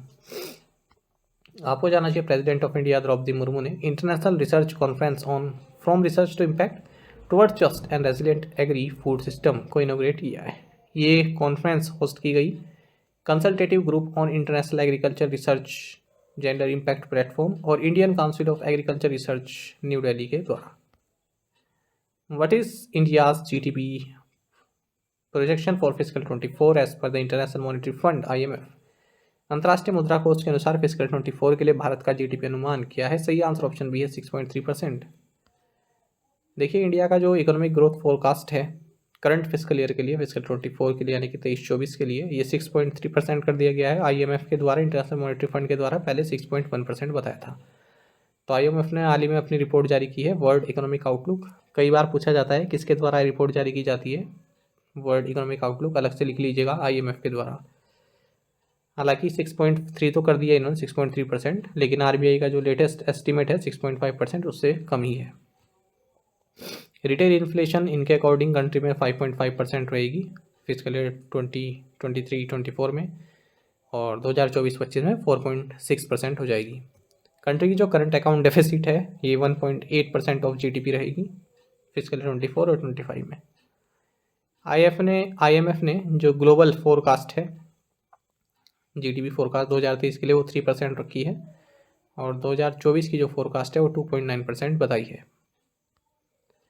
आपको जाना चाहिए इंडियन इकोनॉमी अप्रैल से जून क्वार्टर में 7.8% से ग्रो की है। The pharmacopoeial discussion group announced which country as its member? Pharmacopoeial discussion group ने किस देश को अपना सदस्य घोषित किया? सही आंसर ऑप्शन ए है इंडिया। देखिए फार्माकोपियल डिस्कशन ग्रुप ने अनाउंस किया है कि इंडियन फार्माकोपियल कमीशन इसका मेंबर बन चुका है, और हाल ही में जो फार्माकोपियल डिस्कशन ग्रुप है इनकी एक एनुअल मीटिंग हुई हैदराबाद में, उसी दौरान भारत इसका मेंबर बना है। वर्ल्ड हेल्थ ऑर्गेनाइजेशन WHO इसमें ऑब्जर्वर के तौर पर कार्य करता है। इसी के साथ अब जो फार्माकोपियल डिस्कशन ग्रुप है इसमें European pharmacopoeia, Japanese pharmacopoeia, United states pharmacopoeia और इंडियन फार्माकोपिया इसके मेंबर बन चुके हैं। Which city hosted the International Conference on Recent Advances in Bioenergy Research 2023? जैव ऊर्जा अनुसंधान में हालिया प्रकृति पर अंतर्राष्ट्रीय सम्मेलन 2023 की मेजबानी किस शहर ने की? सही आंसर ऑप्शन डी है कपूरथला। देखिए international conference on recent advances in bio energy research 2023 को होस्ट किया गया सरदार स्वर्ण Singh national institute of bio energy, जो कि कपूरथला पंजाब में है। ये ministry of new and renewable energy government of India का एक ऑटोनोमस इंस्टीट्यूट है। ये इस कॉन्फ्रेंस का 4th एडिशन रहा है, and it brought together the bio energy sector stakeholders belonging to government, industry, academia and research. इस conference को इनोग्रेट किया गया union minister of state for new and renewable energy and chemical and fertilisers Bhagwanth Khuba के द्वारा। Where is the 2023 edition of the Chakravat exercise being hosted? Chakravat अभ्यास 2023 का आयोजित किया जा रहा है। सही आंसर ऑप्शन ए है गोवा। आपको जानना चाहिए 2023 edition of annual joint HADR exercise चक्रवात, इसको इंडियन नेवी द्वारा गोवा में 9 से 11 अक्टूबर के बीच आयोजित किया। किसके द्वारा? इंडियन नेवी के द्वारा। याद रखिएगा, यहाँ पर भी फंस जाता है, इंडियन नेवी के द्वारा किया गया, किसके द्वारा किया गया, इंडियन एयरफोर्स के द्वारा किया गया या फिर इंडियन आर्मी के द्वारा किया गया, BRO के द्वारा किया गया। अब जो HADR लिखा है इसका मतलब है humanitarian assistance and disaster relief exercise, तो इसका नाम है चक्रवात। कंबाइंड कमांडर्स कॉन्फ्रेंस 2015 के दौरान प्राइम मिनिस्टर नरेंद्र मोदी ने इसके बारे में डायरेक्टिव्स दिए थे किस तरह की एक्सरसाइज होनी चाहिए, और रोटेशन बेसिस पर इंडियन आर्मी, इंडियन नेवी और इंडियन एयरफोर्स इसको होस्ट करते हैं। 2015 में फर्स्ट एडिशन इसका हुआ था, और इसमें मल्टीपल एजेंसी पार्टिसिपेट करती हैं, जैसे तीनों फोर्सेस, पैरामिलिट्री फोर्सेस और disaster response organisations, NGOs, academic institutions, international organisations, ये इसमें पार्टिसिपेट करते हैं। When is the International Day for Disaster Risk Reduction observed? अंतर्राष्ट्रीय आपदा जोखिम न्यूनीकरण दिवस कब मनाया जाता है? ऑप्शंस आपके सामने है। सही आंसर ऑप्शन सी है, अक्टूबर 13। आपको जानना चाहिए कि 13 अक्टूबर को international day for disaster risk reduction मनाया जाता है। ये एक यूनाइटेड नेशंस जनरल असेंबली द्वारा अप्रूव्ड डे है और इसकी शुरुआत 1989 में हुई थी। इस बार 2023 में international day for disaster risk reduction का थीम है fighting inequality for a resilient future. कई बार एग्जाम में, अलग अलग एग्जाम में, चाहे वो स्टेट संबंधित हो या फिर एसएससी संबंधित हो, पूछा जाता है कि सेंडाई फ्रेमवर्क किससे संबंधित है। तो याद रखिएगा, डिजास्टर रिस्क रिडक्शन से संबंधित है सेंडाई फ्रेमवर्क। एक्चुअली फ्रेमवर्क का जो टाइमलाइन है 2015-2030 तक है। 14 से 18 मार्च 2015 में एक world conference on disaster risk reduction हुई थी सेंडाई, जापान में। सेंडाई एक जगह है जापान में, तो वहाँ पर ये जो है फ्रेमवर्क को एडॉप्ट किया गया था। Which formula one racer won Qatar GP 2023? किस फॉर्मूला वन रेसर ने कतर जीपी 2023 जीता? Right answer option D, Max Verstappen. आपको जानना चाहिए मैक्स वर्स्टैपन ने कतर ग्रां प्री 2023 जीत लिया है। Verstappen Belgian Dutch racing driver हैं और डच फ्लैग के तहत रेड बुल के लिए फॉर्मूला वन रेसिंग करते हैं। इस बार अगर हम देखें वर्स्टैपन ने कौन कौन सी रेसें जीती हैं, तो Japanese GP, Italian GP, Dutch GP, Belgian GP, Hungarian GP, British GP, Austrian GP, Canadian GP, Spanish GP, Monaco GP, Miami GP, Australian GP and Bahrain GP. साथ ही इन्होंने अपना तीसरा वर्ल्ड ड्राइवर्स चैंपियनशिप टाइटल भी जीत लिया है। आपको बता दें, माइकल शूमाकर और लुइस हैमिल्टन, इनके पास सबसे ज़्यादा वर्ल्ड ड्राइवर्स चैंपियनशिप टाइटल है, तो उन्होंने ही 7 बार ये जीते हैं। Where was the 8 foot statue of Mahatma Gandhi unveiled? Mahatma Gandhi की 8 फुट की प्रतिमा का अनावरण कहाँ किया गया? सही आंसर ऑप्शन डी है, जोहानिसबर्ग टॉल्स्टॉय फॉर्म। देखिए, महात्मा गांधी का एक 8 फुट लंबा स्टैचू साउथ अफ्रीका के जोहानिसबर्ग में स्थित टॉल्स्टॉय फॉर्म में अनवील किया गया है, अनावरण किया गया है। और आपको जानना चाहिए स्टैचू का अनावरण किया गया जो इंडिया के हाई कमिश्नर है साउथ अफ्रीका में, प्रभात कुमार के द्वारा। टॉल्स्टॉय फार्म आप सभी जानते हैं कि गांधी जी द्वारा इसकी स्थापना की गई थी साउथ अफ्रीकन मूवमेंट के दौरान 1910 में।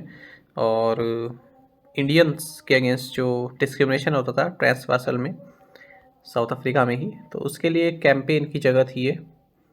और ये दूसरा आश्रम था गांधी जी द्वारा जो साउथ अफ्रीका में इस्टेब्लिश किया गया था। इससे पहले फोनिक्स फार्म को 1904 में इस्टेब्लिश किया गया था। और ये जो टॉल्स्टॉय फॉर्म है, नाम इसका Russian writer and philosopher Leo Tolstoy के नाम पर है, जिनकी book the kingdom of God is within you से गांधी जी काफ़ी प्रभावित थे। जो नॉन वायलेंस की फिलोसफी है गांधी जी की, वो यहीं से इन्फ्लुएंस हुई है, इस बुक से, the kingdom of God is within you. Gandhi ji के फ्रेंड रहे एक हरमन कैलेनबैच, इन्होंने ही ये टॉल्स्टॉय फॉर्म को इस्टेब्लिश करने की जगह इन्हें दी थी। How many titles did rest of India win with their victory in the 2023-24 Irani cup? 2023-24 Irani cup में शेष भारत ने अपनी जीत के साथ कितने खिताब जीते? सही आंसर ऑप्शन भी है 31। देखिए, 2023-24 ईरानी कप यानी कि IDFC फर्स्ट बैंक ईरानी कप आप स्पॉन्सर की वजह से कह सकते हैं, क्योंकि IDFC फर्स्ट बैंक ने इसको स्पॉन्सर किया है। ये ईरानी कप का 16th एडिशन रहा है। ये ईरानी कप एक फर्स्ट क्लास क्रिकेट टूर्नामेंट है इंडिया में, जिसे BCCI द्वारा ऑर्गेनाइज किया जाता है। केवल एक ही मैच इसमें खेला गया, एक तो सौराष्ट्र के बीच में, सौराष्ट्र जो कि 2022-23 की रणजी ट्रॉफी विनर है, और rest of India cricket team के बीच में। तो इसमें रेस्ट ऑफ इंडिया ने सौराष्ट्र को हराकर 175 रन से अपना 31वां टाइटल जीता है। रेस्ट ऑफ इंडिया की कैप्टनसी हनुमा विहारी ने की, वहीं सौराष्ट्र की कैप्टनसी जयदेव उनादकट ने की। तो यही क्वेश्चन में आपसे पूछा गया था कि कौन सा टाइटल है रेस्ट ऑफ इंडिया का, तो 31st ईरानी कप टाइटल है इनका। प्लेयर होता है मैं सौरभ कुमार है रेस्ट ऑफ इंडिया के। The Supreme Court of India recently signed an MOU with which institution to facilitate the digital transformation of the Indian judiciary? Bharat के सर्वोच्च न्यायालय ने भारतीय न्यायपालिका के डिजिटल परिवर्तन की सुविधा के लिए किस संस्था के साथ एक समझौता ज्ञापन पर हस्ताक्षर किए? सही आंसर ऑप्शन बी है, Indian institute of technology Madras. आपको जानना चाहिए supreme court of India and IIT Madras ने एक MOU साइन किया है, किस लिए? To facilitate digital transformation of Indian judiciary and improve access to justice. Supreme court IIT Madras collaborate करेंगे, जिसमें कि आर्टिफिशियल इंटेलिजेंस को यूज़ किया जाएगा, जो इमर्जिंग टेक्नोलॉजीज़ हैं उनको यूज़ किया जाएगा। किस लिए? For transcription tool, summarising of page transcript, translation tool, exclusive streamline platform for court trials, process automation and large languages model for the legal domain. एक और करंट अफेयर आपको जानना चाहिए, सुप्रीम कोर्ट से ही संबंधित है। सारा सनी नाम याद रहेगा, 17 ईयर ओल्ड लॉयर है बेंगलुरु से। ये हाल ही में कंट्री की फर्स्ट डेफ लॉयर बन गई है जिन्होंने सुप्रीम कोर्ट में आर्ग्यू किया है। ठीक है, सारा सनी फर्स्ट डेफ लॉयर हैं, ये मूक बधिर लॉयर हैं पहली जिन्होंने सुप्रीम कोर्ट में बहस की है। Who has been elected as the chairman of Association of Mutual Funds in India (AMFI)? Association of mutual funds in India के अध्यक्ष के रूप में किसे नियुक्त किया गया? सही आंसर ऑप्शन बी है, नवनीत मुनोत। देखिए, नवनीत मुनोत जो कि MD and CEO HDFC asset management के, इन्हें association of mutual funds in India AMFI का चेयरमैन नियुक्त किया गया है। वहीं एंथोनी हेरेडिया जो कि MD and CEO Mahindra Manulife mutual fund के, इन्हें वाइस चेयरमैन बनाया गया है एएमएफआई का। अगर हम एएमएफआई की बात करें, 22 अगस्त 1995 में ये इसे नॉन प्रॉफिट ऑर्गेनाइजेशन के तौर पर इनकॉर्पोरेट किया गया था। सेबी के साथ 44 एसेट मैनेजमेंट कंपनीज यानी कि म्यूचुअल फंड्स कंपनीज रजिस्टर्ड हैं, वो सभी इस association of mutual funds in India की मेंबर हैं। Which country has become the first in the world to launch digital passports? कौन सा देश डिजिटल पासपोर्ट लॉन्च करने वाला दुनिया का पहला देश बन गया? सही आंसर ऑप्शन बी है, फिनलैंड। देखिए, फिनलैंड ने वर्ल्ड का first ever digital passport unveil किया है और ये एक मोबाइल ऐप के थ्रू है। इससे जो ट्रैवलर्स हैं वो जो भी उनकी पासपोर्ट इन्फॉर्मेशन है अपने स्मार्टफोन्स में स्टोर कर सकते हैं, उसको प्रेजेंट कर सकते हैं जब वो कहीं यात्रा करें। तो फिन डीटीसी पायलट ऐप उनको इंस्टॉल करना है और जिसके तहत वो फेशियल रिकॉग्निशन करा सकते हैं, बायोमेट्रिक डेटा वेरीफाई हो सकता है। फिनलैंड की बात करें, हेलसिंकी यहाँ की कैपिटल है, करेंसी यूरो है। Which country has the largest number of Alzheimer's patients in the world? विश्व में अल्जाइमर के रोगियों की संख्या सबसे अधिक किस देश में है? सही आंसर ऑप्शन बी है, चाइना। आपको जानना चाहिए, चाइना ऐसी कंट्री बन गया है जहां पर अल्जाइमर्स पेशेंट की सबसे ज़्यादा संख्या है पूरे वर्ल्ड में।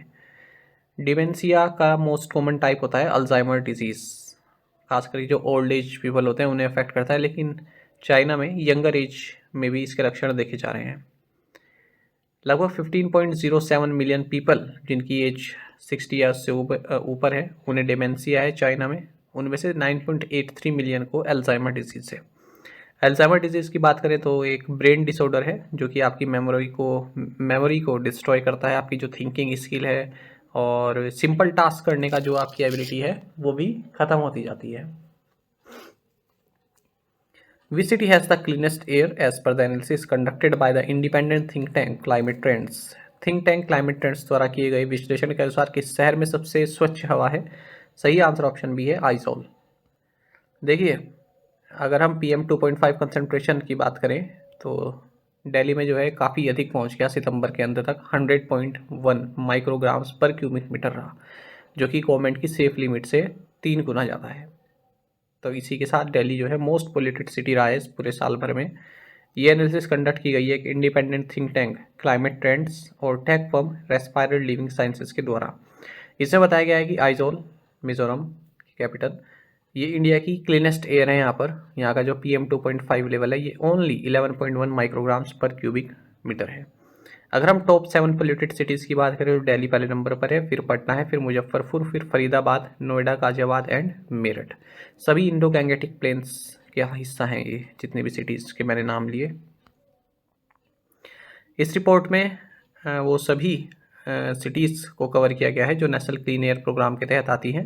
नेशनल क्लीन एयर प्रोग्राम का मकसद है 2026 तक जो सिटीज़ हैं उनमें पार्टिकुलेट मैटर का जो कंसंट्रेशन है उसको 40% तक रिड्यूस करना।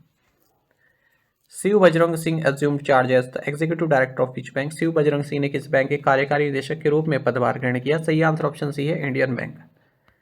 देखिए, शिव बजरंग सिंह ने एग्जीक्यूटिव डायरेक्टर के तौर पर अपना पदभार ग्रहण किया है इंडियन बैंक में।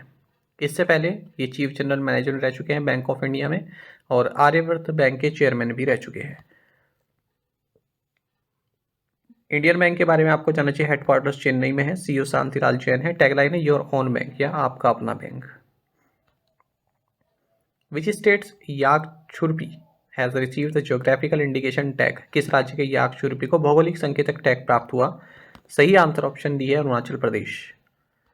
आपको जानना चाहिए अरुणाचल प्रदेश के 3 आइटम्स को हाल ही में ज्योग्राफिकल इंडिकेशन टैग दिया गया है। यह अरुणाचल याकछुरपी, खौताई या खामती राइस और Tangsa textile.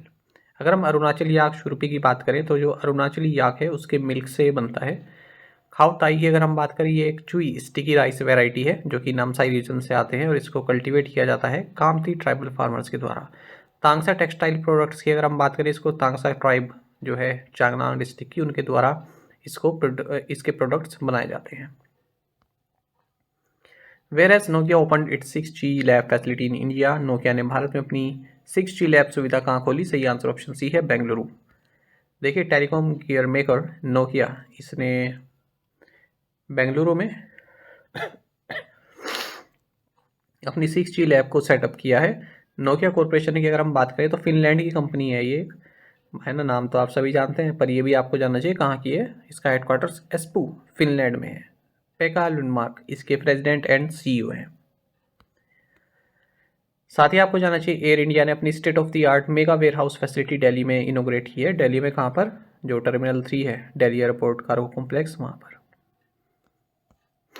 In which state did NITI Aayog organise women entrepreneurship platform, NITI Aayog ने किस राज्य में महिला उद्यमिता मंच का आयोजन किया? सही आंसर ऑप्शन है गोवा। देखिए women entrepreneurship platform NITI Aayog state workshop series on enabling women lead development through entrepreneurship, ये इसका पहला एडिशन रहा। और CSIR national institute of oceanography auditorium Goa में इसको आयोजित किया गया। नीति आयोग के CEO BVR सुब्रमण्यम है।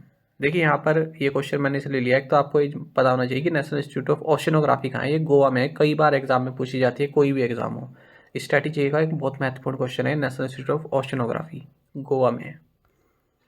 Which state government announced 10% reservation for the economically weaker sections in the judicial services and state-run law colleges and universities? किस राज्य सरकार ने न्यायिक सेवाओं और राज्य संचालित लॉ कॉलेजों और विश्वविद्यालय में आर्थिक रूप से कमजोर वर्गों के लिए 10% आरक्षण की घोषणा की? सही आंसर ऑप्शन है बिहार है।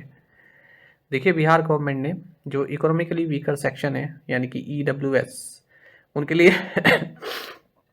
10% रिजर्वेशन अनाउंस किया है जुडिशियल सर्विसेज में, और जो state run law colleges and universities हैं। इसी तरह का एक और क्वेश्चन देख लेते हैं कि मध्य प्रदेश गवर्नमेंट ने अनाउंस किया है कि जितने भी स्टेट गवर्नमेंट जॉब्स पोजीशंस हैं उनमें महिलाओं के लिए 35% रिजर्वेशन रहेगा, एक्सक्लूडिंग द फॉरेस्ट डिपार्टमेंट को छोड़कर। IRDI will deploy Bima Vahaks in every gram panchayat across the country before which state? IRDI किस तारीख से पहले देश भर में प्रत्येक ग्राम पंचायत में बीमा वाहक तैनात करेगा? सही आंसर ऑप्शन बी है December 31, 2024। देखिए insurance regulatory and development authority of India यानी कि IRDI, इसने बीमा वाहक से संबंधित गाइडलाइंस इशू की है। बीमा वाहक क्या है? वुमेन सेंट्रिक डिस्ट्रीब्यूशन चैनल है ताकि जो इंश्योरेंस इंक्लूजन है वो रूरल एरियाज में बढ़ सके, इंश्योरेंस पेनिट्रेशन बढ़ सके। तो जो IRDI है इसने कहा है कि जो बीमा वाहक हैं वो हर एक ग्राम पंचायत में 31 दिसंबर 2024 से पहले डिप्लॉय किए जाएंगे। बीमा वाहक both corporate and individual will be authorized to undertake activities like the collection of proposal information and customer documents and coordinate claims related services. There is no restriction on the number of insurers a बीमा वाहक is allowed to work with.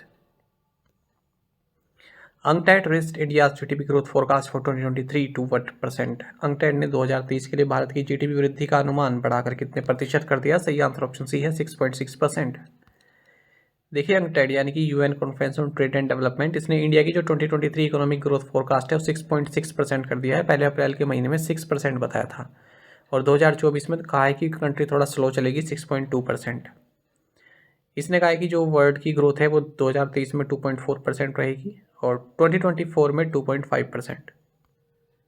Which state government has signed an MOU with London's Victoria and Albert museum for return of Shivaji's waghnakh? किस राज्य सरकार ने शिवाजी के वाघनक की वापसी के लिए लंदन के विक्टोरिया और अल्बर्ट संग्रहालय के साथ एक समझौता ज्ञापन पर हस्ताक्षर किए? सही आंसर ऑप्शन सी है महाराष्ट्र।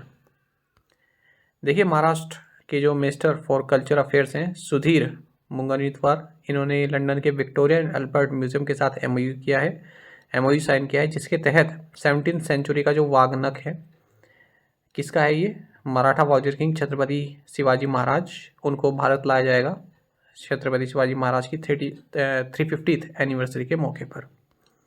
आपको जानना चाहिए जो ये वागनक है, इसको यूज़ किया था शिवाजी महाराज ने बीजापुर सल्तनत के जो जनरल था अफजल खान, उसको मारने के लिए 1659 में। 3 साल के लिए भारत में रहेगा, नवंबर 2030 से नवंबर 2026 तक। एक तरह का पंच देख सकते हैं आप, आगे नुकीला निकला है ना, मेटल नेल्स हैं, जैसे टाइगर क्लॉ होता है ना, टाइगर का पंजा, इस तरह का है। What is the theme for 2023 world migratory bird day? 2023 विश्व प्रवासी पक्षी दिवस का विषय क्या है? ऑप्शंस आपके सामने हैं। सही आंसर ऑप्शन ए है, वाटर।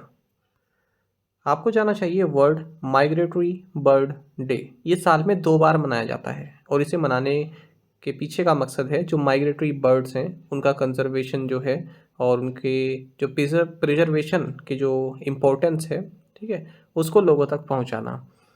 आपको बता दें, जैसे मैंने कहा कि साल में 2 बार मनाया जाता है, मई और अक्टूबर के महीने में, और इन दोनों ही महीनों में जो सेकंड सैटरडे होता है उस दिन वर्ल्ड माइग्रेटरी बर्ड डे मनाया जाता है।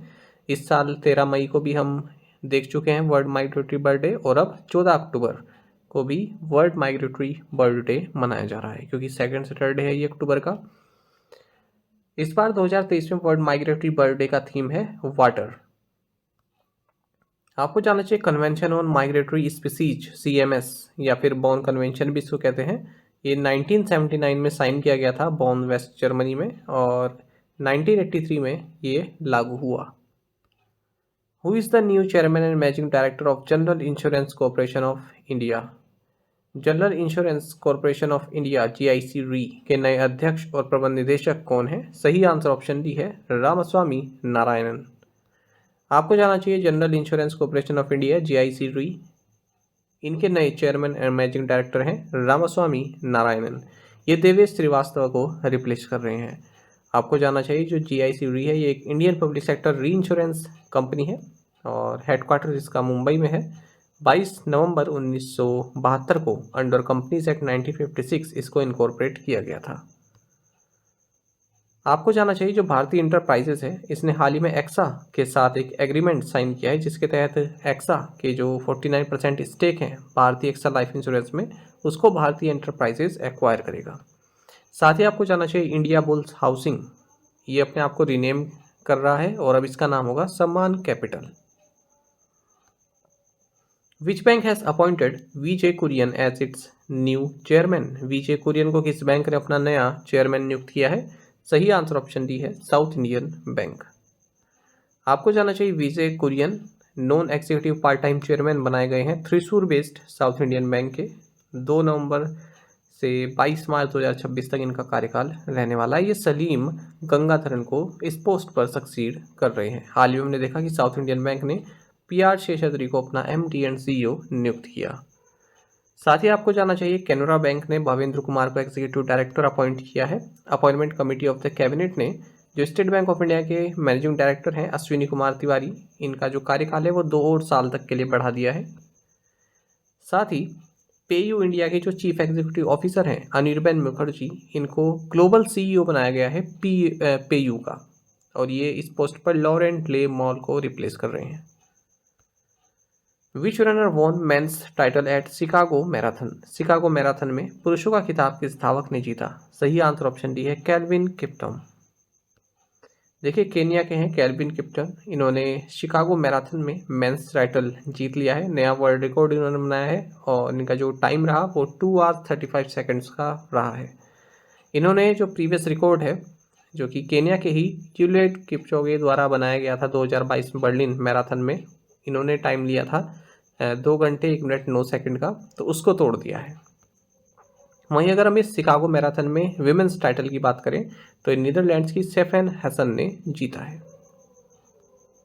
विच player has made the record of most sixes in international cricket? अंतर्राष्ट्रीय क्रिकेट में सर्वाधिक छक्कों का रिकॉर्ड किस खिलाड़ी ने बनाया है? सही आंसर ऑप्शन डी है, रोहित शर्मा।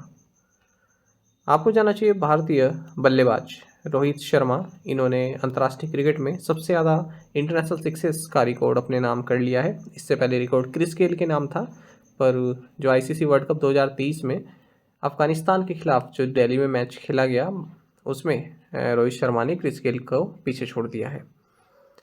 जो क्रिस गेल हैं इन्होंने 553 सिक्सेस लगाए हुए थे अपनी 551 इनिंग्स में, वहीं रोहित शर्मा 553 को क्रॉस कर गए हैं और 473 इनिंग्स इन्होंने इस कारनामे को प्राप्त करने के लिए ली। और रिकॉर्ड्स देखते हैं जो रोहित शर्मा ने अपने नाम किए। इन्होंने अपनी सेंचुरी 63 बॉल्स में लगाई और क्रिकेट वर्ल्ड कप में किसी भी इंडियन प्लेयर द्वारा ये फास्टेस्ट सेंचुरी है। साथ ही रोहित शर्मा ने सचिन तेंदुलकर को पीछे छोड़ दिया है। इन्होंने वर्ल्ड कप सेंचुरीज 7 अपने नाम कर लिए, 7 वर्ल्ड कप सेंचुरीज इनके नाम हो गई हैं। और रोहित ने डेविड वार्नर को भी ज्वाइन कर लिया है as the joint fastest batters to reach 1000 cricket world cup runs. तो 19 इनिंग्स में 1000 वर्ल्ड कप रन्स इन्होंने पूरे किए हैं रोहित शर्मा ने। डेविड वार्नर ने भी सेम कारनामा किया हुआ है। साथ ही आपको जानना चाहिए कि रोहित शर्मा की ये 31st ODI 100 थी और इसी के साथ इन्होंने रिकी पॉन्टिंग को पीछे छोड़कर तीसरे नंबर पर आ गए हैं अगर हम total one day international century list की बात करें। अब इनसे आगे कोहली हैं 47 और तेंदुलकर हैं 49। Who inaugurate the 9th G20 parliamentary speaker summit in New Delhi? नई दिल्ली में 9वें G20 संसदीय अध्यक्ष शिखर सम्मेलन का उद्घाटन किसने किया? सही आंसर ऑप्शन सी है, नरेंद्र मोदी। आपको जानना चाहिए प्राइम मिनिस्टर नरेंद्र मोदी ने 9th G20 parliamentary speakers summit को इनोग्रेट किया है यशोभूमि न्यू दिल्ली में। जो भी G20 मेंबर्स कंट्रीज़ हैं उनके जो पार्लियामेंट्स के स्पीकर्स हैं उन्होंने इसमें पार्टिसिपेट किया है। इस समिट को होस्ट किया गया पार्लियामेंट ऑफ इंडिया के द्वारा और थीम रहा parliaments for one earth, one family, one future. International Olympic committee and which foundation have signed agreement to promote Olympic sports in India? अंतर्राष्ट्रीय ओलंपिक समिति और किस फाउंडेशन ने भारत में ओलंपिक खेलों को बढ़ावा देने के लिए समझौते पर हस्ताक्षर किए? सही आंसर ऑप्शन सी है, रिलायंस फाउंडेशन। आपको जानना चाहिए international Olympic committee with the Olympic Museum has signed an agreement with Reliance Foundation to build on the success of the Olympic Values Education Program in India and signed a new cooperation agreement। अब यहाँ पर एक बात हुई है Olympic values education programme की। तो ये लास्ट ईयर भारत में लॉन्च किया गया था अभिनव बिंद्रा फाउंडेशन के साथ मिलकर उड़ीसा में। ठीक है, ये एक ICC का प्रोजेक्ट है स्पोर्ट्स को भारत में जो है प्रचार प्रसार करने के लिए। The new cooperation was agreed upon by जो इंटरनेशनल ओलंपिक कमेटी के जो प्रेसिडेंट हैं Thomas Bach and Nita Ambani जो कि IOC मेंबर हैं इंडिया की ओर से और रिलायंस फाउंडेशन फाउंडर चेयरपर्सन है। Which country took over chairmanship of the Indian ocean rim association IORA? किस देश ने हिंद महासागर रिम एसोसिएशन की अध्यक्षता ग्रहण की? सही आंसर ऑप्शन सी, श्रीलंका है। आपको जानना चाहिए इंडियन ओशन रिम एसोसिएशन की चेयरमैनशिप अब श्रीलंका के पास आ गई है, पहले ये बांग्लादेश के पास थी। अब नेक्स्ट 2 ईयर्स तक ये श्रीलंका के पास ही रहेगी। जो भी मीटिंग्स होगी वो श्रीलंका द्वारा कंडक्ट की जाएंगी। अगर हम बात करें इंडियन ओशन रिम एसोसिएशन की स्थापना इसकी 1997 में हुई थी और इसकी मेंबरशिप की बात करें तो 23 मेंबर स्टेट्स हैं, आप देख सकते हैं Australia, Bangladesh, Comoros, France, India, Indonesia, Iran, Kenya, Madagascar, Malaysia, Maldives, Mauritius, Mozambique, Oman, Seychelles, Singapore, Somalia, South Africa, Sri Lanka, Tanzania, Thailand, UAE and Yemen. Secretariat इसका कहाँ पर है? साइबर सिटी एबेन, मॉरिशस में। तो अफ्रीका से भी हैं इसमें मेंबर कंट्रीज, यूरोप से भी आप देख सकते हैं फ्रांस है, बाकी एशिया से तो है ही, अफ्रीका से भी हैं, ऑस्ट्रेलिया भी है, Australia. Which country inaugurated Padma bridge rail link project? किस देश ने पद्मा ब्रिज रेल लिंक परियोजना का उद्घाटन किया? सही आंसर ऑप्शन डी है, बांग्लादेश। आपको जानना चाहिए बांग्लादेश की प्राइम मिनिस्टर शेख हसीना इन्होंने 82 kilometre long Padma bridge rail link जो कि कंट्री का लार्जेस्ट इंफ्रास्ट्रक्चर प्रोजेक्ट है इसको इनोग्रेट किया है। आपको बता दें जो प्रोजेक्ट है इसको चाइना का जो बेल्ट एंड रोड इनिशिएटिव है इसके तहत बनाया गया है। बेल्ट एंड रोड इनिशिएटिव की बात करें तो ये चाइनीज़ गवर्नमेंट द्वारा 2013 में अडॉप्ट किया गया था। एक global infrastructure and development strategy है ये और इसके तहत 150 से ज़्यादा कंट्रीज और इंटरनेशनल ऑर्गेनाइजेशन में इन्वेस्ट करने का प्लान है। इसमें जो पार्टिसिपेटिंग कंट्रीज़ हैं, ठीक है, तो वर्ल्ड पॉपुलेशन का 75% उन कंट्रीज़ का शेयर है। ठीक है, मतलब अच्छी खासी तादाद में इसमें जो है पार्टिसिपेट कर रहे हैं लोग। India and which country recently signed a defence cooperation agreement? Bharat और किस देश ने हाल ही में रक्षा सहयोग समझौते पर हस्ताक्षर किए? सही आंसर ऑप्शन बी इटली है। आपको जानना चाहिए कि भारत के जो डिफेंस मिनिस्टर हैं राजनाथ सिंह, ये अब हाल ही में इटली और फ्रांस के दौरे पर हैं। तो इटली में इन्होंने अपना जो काउंटर पार्ट है गुइडो क्रोसेटो, इनके साथ रोम में एक एग्रीमेंट साइन किया है, डिफेंस एग्रीमेंट। देख भी सकते हैं आप डिफेंस डोमेन्स में, जैसे कि security and defence policy, research and development, industrial को डेवलपमेंट, को production, setting up of joint ventures in the, ठीक है, ये सभी जो है साइन किए गए डिफेंस से संबंधित।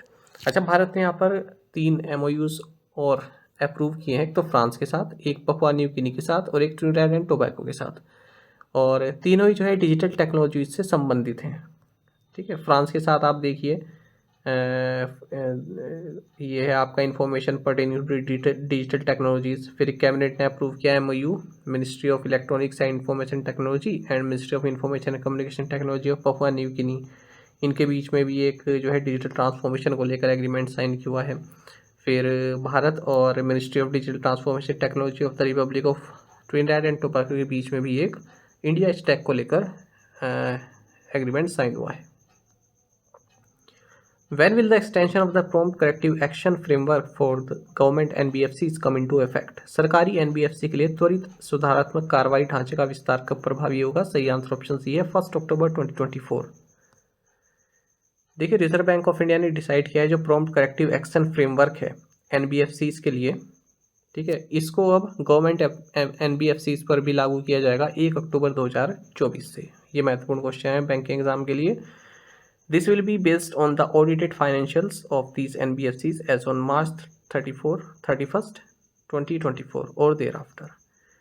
PCA framework for NBFCs जो है 1 अक्टूबर 2022 से लागू किया गया था, लेकिन गवर्नमेंट NBFCs पर ये लागू नहीं होता था, तो गवर्नमेंट NBFCs पर भी लागू होगा 1 अक्टूबर 2024 से। PCA फ्रेमवर्क आप सभी जानते हैं, इसका मकसद क्या रहता है कि जो भी एंटिटी है, ठीक है, उसमें कोई बड़ा कोई इस तरह की चीज़ें ना हो, फाइनेंशियल क्राइसिस ना आए, ताकि बाद में फिर पछताना पड़े, तो पहले से इसको सुपरवाइज रखा जाता है। किसी बैंक की फाइनेंशियल या NBFC की फाइनेंशियल कंडीशन अच्छी नहीं है, तो प्रॉम्प्ट करेक्टिव एक्शन के तहत ये जब उसको रखा जाता है तो उस पर RBI की नज़र रहती है। ठीक है, हर एक कदम फूक फूक के रखा जाता है और मैनेजमेंट भी अपने कंट्रोल में ले लेते हैं, अपने द्वारा अपॉइंटेड एडमिनिस्ट्रेटर को वहाँ पर अपॉइंट कर देते हैं। ठीक है, तो उससे क्या होता है ना कि हालात बिगड़ते नहीं हैं। जब ये RBI को थोड़ा शक होता है कि हाँ यहाँ पर कुछ दिक्कत हो सकती है, तो प्रॉम्प्ट करेक्टिव एक्शन फ्रेमवर्क के तहत उसको रख दिया जाता है एंटिटी को। Shell Foundation, in partnership with which agency, has launched $6 million facility to extend finance for electric 2 and 3 wheelers. Shell Foundation ने किस एजेंसी के साथ साझेदारी में इलेक्ट्रिक 2 और 3 पहिया वाहनों के वित्त पोषण के लिए $6 मिलियन की सुविधा शुरू की? सही आंसर ऑप्शन बी है SIDBI। आपको जानना चाहिए small industry development bank of India यानी कि SIDBI एंड सेल फाउंडेशन, इन्होंने मिलकर $6 मिलियन की risk sharing facility RSF launch की है to improve access to finance and ramp up the adoption of electric 2 and 3 wheelers across India. तो SIDBI जो India की प्रिंसिपल फाइनेंशियल इंस्टीट्यूशन MSMEs के लिए, और शेल फाउंडेशन कहाँ की है? UK की। तो ये दोनों ही $3 मिलियन ईच कॉन्ट्रीब्यूट करने वाले हैं। SIDBI के चेयरमैन MD शिव सुब्रमण्यम रमन है, आप सभी जानते हैं, हेडक्वार्टर्स लखनऊ उत्तर प्रदेश में है। Which super app has been launched by IndusInd Bank to add 1 crore customers in next 3 years? IndusInd Bank ने 3 साल में 1 करोड़ ग्राहक जोड़ने के लिए कौन सा सुपर ऐप लॉन्च किया? सही आंसर ऑप्शन बी है इंडी। देखिए, IndusInd बैंक ने एक mobile banking super app launch किया जिसका नाम इंडी है। इसके तहत अब ये चाहते हैं कि अगले 3 साल में 1 करोड़ कस्टमर्स हम ऐड करें। Indie app offers instant and flexible pre approved credit lines of up to 5 lakh rupees, a reward program for customers, flexibility for customers to customize their rewards program based on preferred brands, special digital savings and fixed deposit accounts which offer interest up to 7.85%। एक और current affair देख लेते हैं bank से संबंधित ही, एक state bank of India से संबंधित है। इन्होंने फाइनेंशियल इंक्लूजन के तहत एक मोबाइल हैंड हेल्ड डिवाइस जो है लॉन्च किया है to improve accessibility and convenience. The device will especially benefit customers facing difficulties in accessing customer service outlets such as senior citizens.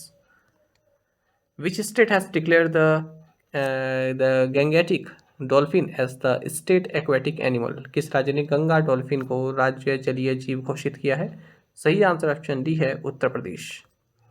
देखिए उत्तर प्रदेश के जो चीफ मिनिस्टर योगी आदित्यनाथ, इन्होंने जो गंगा डॉल्फिन है इनको स्टेट एक्वेटिक एनिमल जो है घोषित किया है, स्टेट एक्वेटिक एनिमल। ठीक है, जो गंगा डॉल्फिन है उनको।